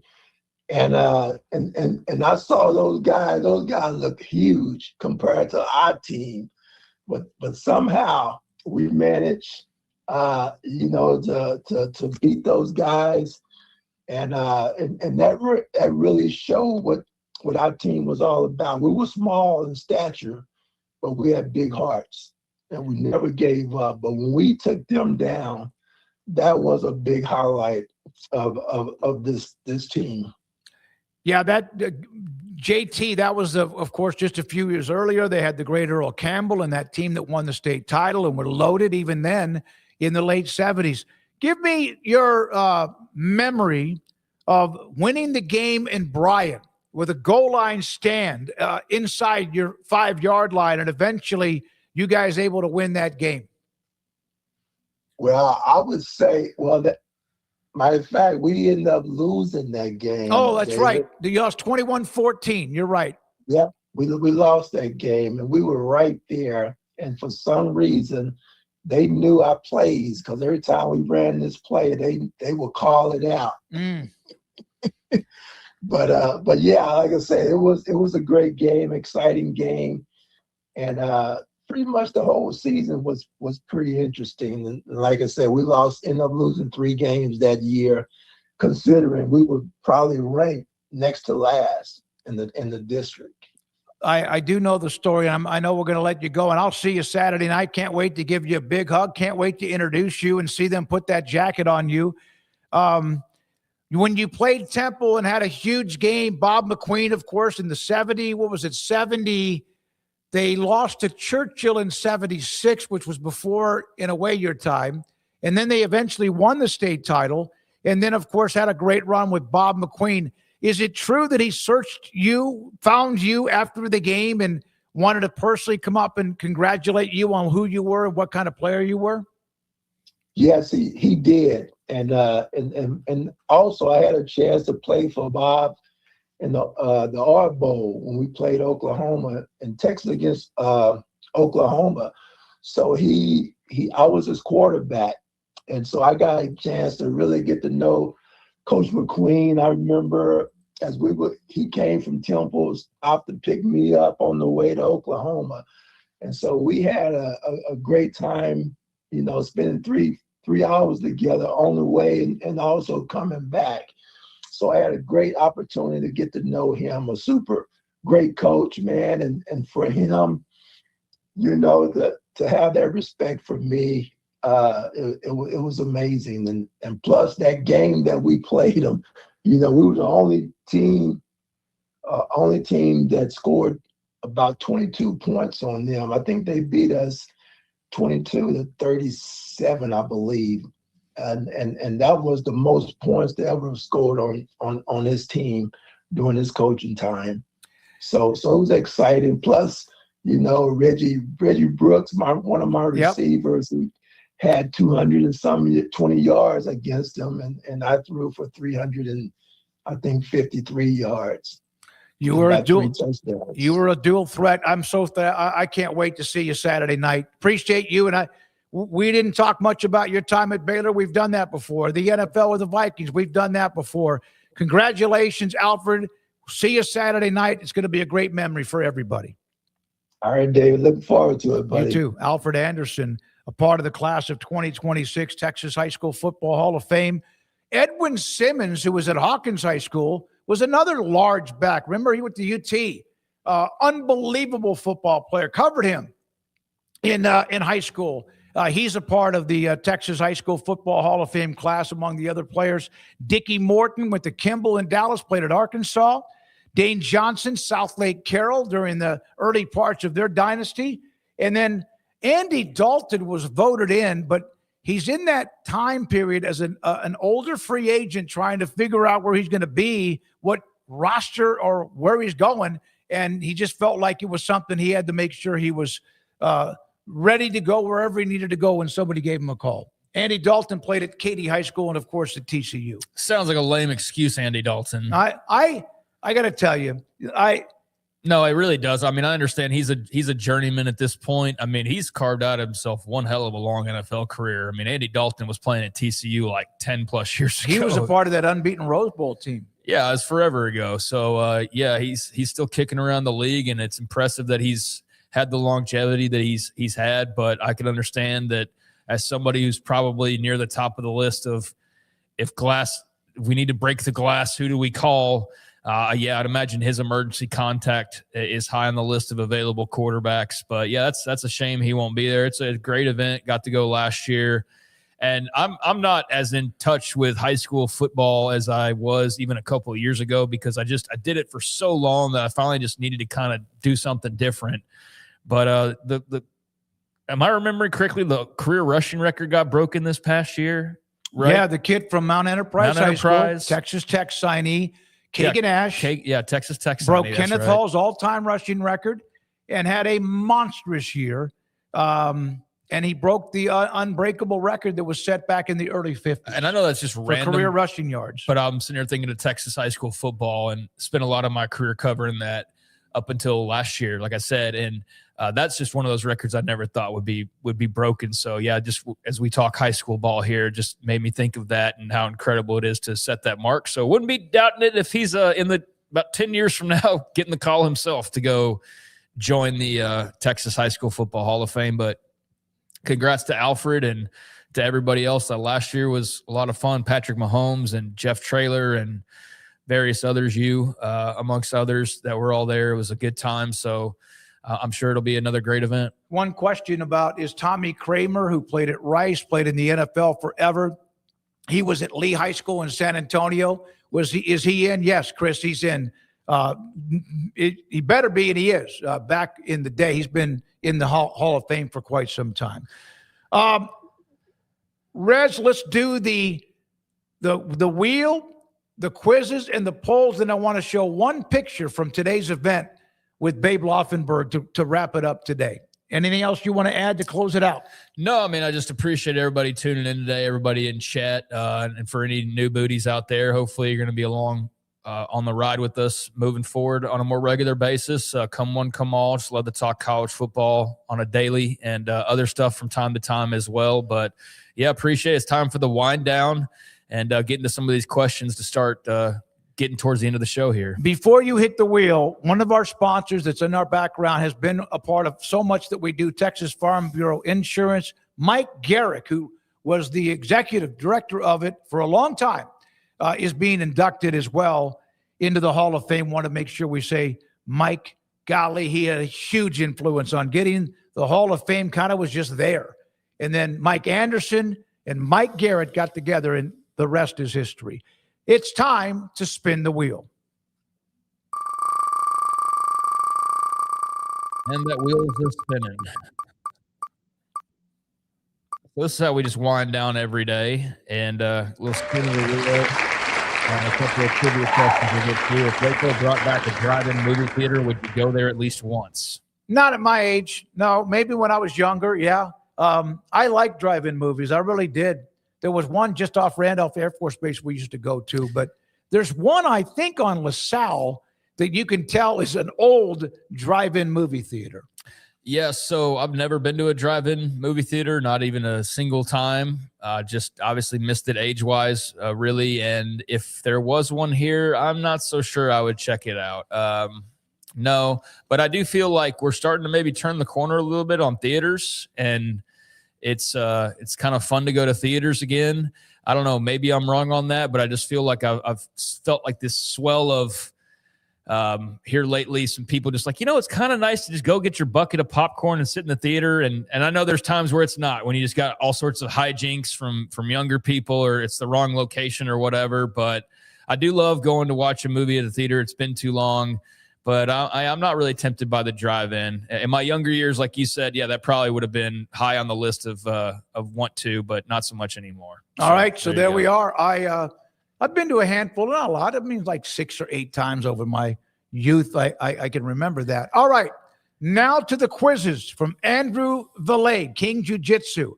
May 7th, 1959. That's 5 days after my birthday. Which historic venue hosted a world record baseball crowd of 93,103 people for a tribute game honoring paralyzed Roy Campanella? He's a great Hall of Fame catcher for the Los Angeles Dodgers. Might have been with the Brooklyn Dodgers as well. I mean, you just said it, 1959. That's not my ballpark. That's for you to. Yeah, well, I guess I can go ahead and try Campanella to is a Dodger, but I'm trying to think of. I think it's the Dodgers. Well, it says which venue. Right. I think it's the Dodger Stadium. I don't think it's large enough to do that many. I know Elton John did some concerts there, and there was a lot. The thing that's throwing me for a loop is L.A. Memorial Coliseum, which, as you know, is a football stadium, and none of these other places I think would be large enough. And I know you could fill up the infield. I mean, you make a good point. Yeah, let's go L.A. Memorial, because as a football place, that would definitely have more room than Dodger Stadium. But Campanella being a Dodger, it's got to be in L.A. At least it's in L.A. Yeah. I'm going to – this could be overthinking. Just be confident in your answer. L.A. Memorial Coliseum. The one on the top. There it is. I see, that's just being smart. L.A., can you pop that out a little bit, Rez? We appreciate it. before the Dodgers' permanent home was built, this iconic football venue was served as its temporary home. The crowd of 93,000 plus set a record that stood for nearly 50 years. The famous moment occurred when fifth and sixth innings, when the lights were dimmed and the massive crowd lit matches and lighters in a silent, glowing tribute to the legendary catcher. And now they do that with cell phones, right? Rather than lighters. Yeah, But I bet that was cool as hell back then. That's a lot of people with lighters in the air. I mean, damn near 100,000. That's really cool. That picture right there looks pretty cool from what we can see of it. So yeah, I bet that was a real cool event to be a part of, and even seeing like the newspaper front page there as well. You can see how big of a deal it was. So yeah, cool. LA Memorial Coliseum it is then. He was a Hall of Famer, had a car wreck, and was paralyzed in January of 1958 in New York. All right, next quiz question. On the state, in what year is that? 89, Michael Jordan hit one of the most famous game winners in NBA history, simply known as the shot. Which team was on the receiving end of his iconic buzzer beaters? I think this is when they beat. I'm going to let you say it first. I'm going to say it's the Cleveland Cavaliers. I seem to remember, I don't know if that would have been, was Brad Daugherty on that team at that point? That's who I remember, though, from North Carolina star. Dueling with Jordan and the Cavs early in Jordan's career. I think it's the Cavaliers because I remember the video of that, and I vividly remember the Cavaliers uniforms in that clip because I've seen it so many times. He hit the shot. I think it was kind of like he was fading left near the free throw line, hit what was a patented 17 or 18-foot jumper, and then he made it, and he just started pounding he jumped up and did that, because he almost knocked what's his face in the head with his big jump up and his punch at celebration. Was it? I don't know if it was somebody on the Cavs, but I feel like he was not that far from just decking them out of excitement. But yeah, I'm going to say Cavaliers. Let's see what the answer is. And the answer, here you go. Go ahead and read that, Craig. With the Bulls trailing by 1 point in the closing seconds of Game 5, Jordan received the inbound pass, hung in the air for what felt like an eternity, and drilled a jumper over Craig Elo. That's who it was that he nearly punched, I think. The shot eliminated the Cavs, gave birth to one of the most legendary celebrations in sports history. So, remember that pretty well. The name of Utah, the team Utah on that list is kind of very smart for Andrew to include that because he had that one last-second shot where he kind of pushed the hip of Byron Russell, and that was his last. I thought it was Brian. No, it's Byron Russell. And that was the cradle. Yep. And that was 10 plus years after that, or about 10 years after this. I guess maybe a little less than 10 years after this. Yeah. So 9 years later. But that was different time and place, and many championships later that he made that shot. All right. So 2-0 today with the quizzes. Craig, great job on Cleveland. And now to the poll results from you, our audience and viewers. Should the Steelers bring back Aaron Rodgers? Apparently they are. And I thought this would be split up pretty well, and it is. Yeah, so Risky, he's 42 years old. Yes, playoff potential. Those are the two high earners there, although a lot of people no time to move on. I mean, he's very polarizing. As you can see, I think with these results, we don't always have such balance necessarily over all the options here. Just like taking, I don't like hate Aaron Rodgers or anything. I find him a bit annoying at times. I a little overexposed certainly at times, and I don't care about his personal life whatsoever. So I don't look at him from that angle like some people. So just purely football. I mean, like on a cheap deal or playoff potential, I think I'm kind of in that ballpark more than anywhere else. I mean, the risk, yeah, sure, but I don't know what better options they have. And if he still wants to play, then that's his call. I'm not going to tell him it's time to move on. I think we're getting obviously very close to that. But if he still feels like he's got another run in him, he wants to play with Holmgren there in Pittsburgh for another year, then McCarthy. McCarthy. They reunited. Yeah. I just had my Packers ex-head coaches screwed up. But yeah, Mike McCarthy, I think from that standpoint, it makes a lot of sense to give it one more run.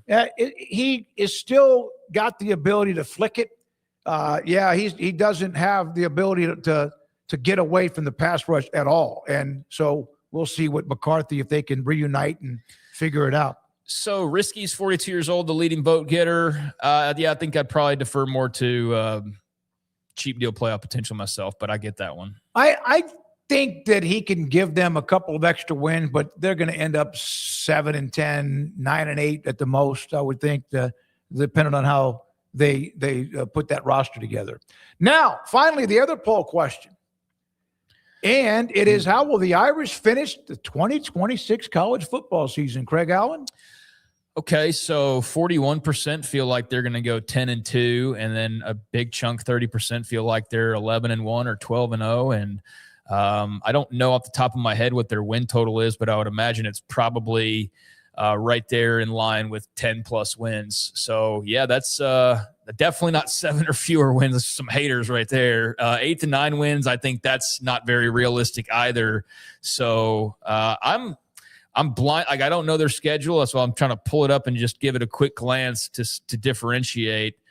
Win. Man, at BYU, buddy, in the middle of the season, that's going to be fun. I love that.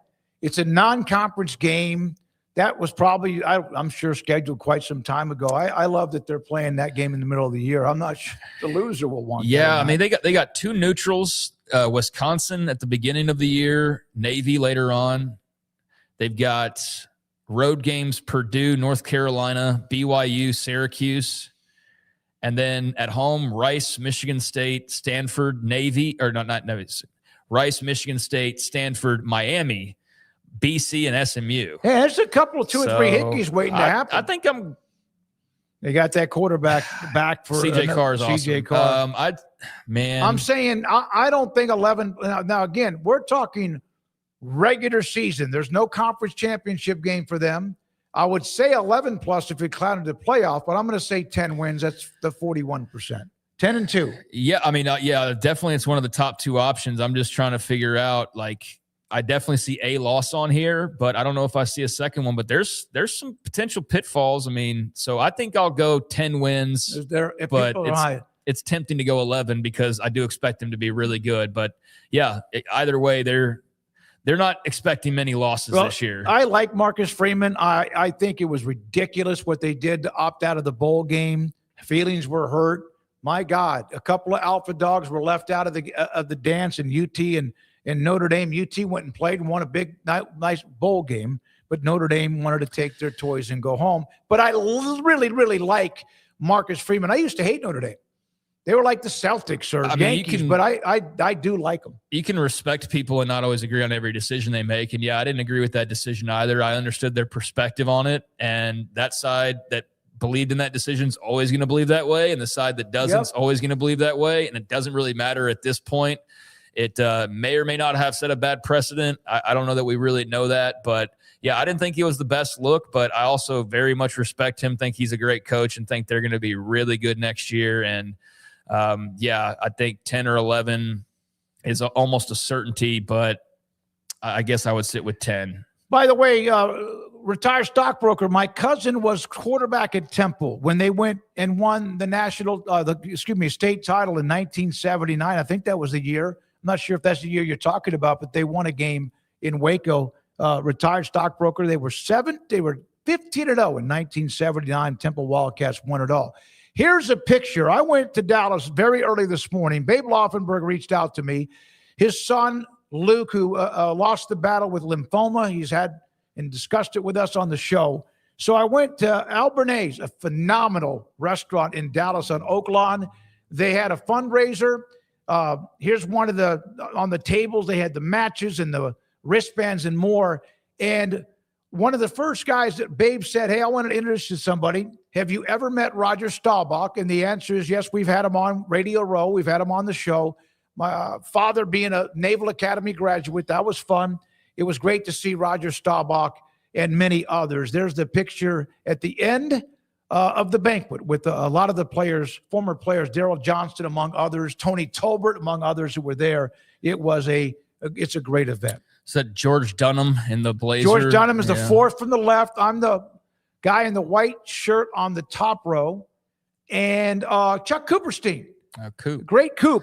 Great Chuck Cooperstein is in the picture. Is too. that the place that Babe's now part owner of, or is that a different place? I don't think so. No. Yeah, I think he's got like a coffee place. This is one of those, man, this is a just like it could be in the middle of Chicago type of a place, a restaurant. I mean, Dallas is a big city, so they should have places like that, but they don't have nearly as many, I think, city-like charms as a place like Chicago does. But that's cool if there's now a new place, and that's a really good cause. I mean, Bay went through a real tragedy and losing his son, and the more we can have awareness or just money poured into research or just a great positive message like Babe's, which is basically taking his son's tragedy and saying, like, despite what he went through, he was just positive and optimistic. And no matter what you're going through, if you can just keep that perspective as well, even in really hard times, that's a better way to live. So I think Babe's done a great job of keeping his son's memory alive in a very positive way, and I commend him for that. To me, the most emotional part of it was,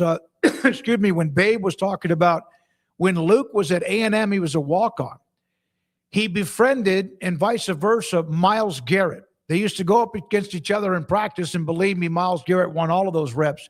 Myles Garrett honored Luke by inviting him to the draft when he was drafted, and he's a walk-on player at A&M. He eventually went to UTEP, never played there because of the illness and health got horrible.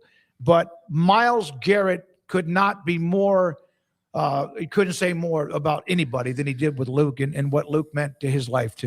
Well, that's very Wore cool. cleats at a game with Luke, painted live like Luke. Yeah, you keep saying live, and I keep thinking of the golf organization. But no, I think I saw a clip of Babe at a Browns game this year where him and Miles connected in the sideline. So, yeah, that's great. You got to be a part of that. And, good day overall. All right.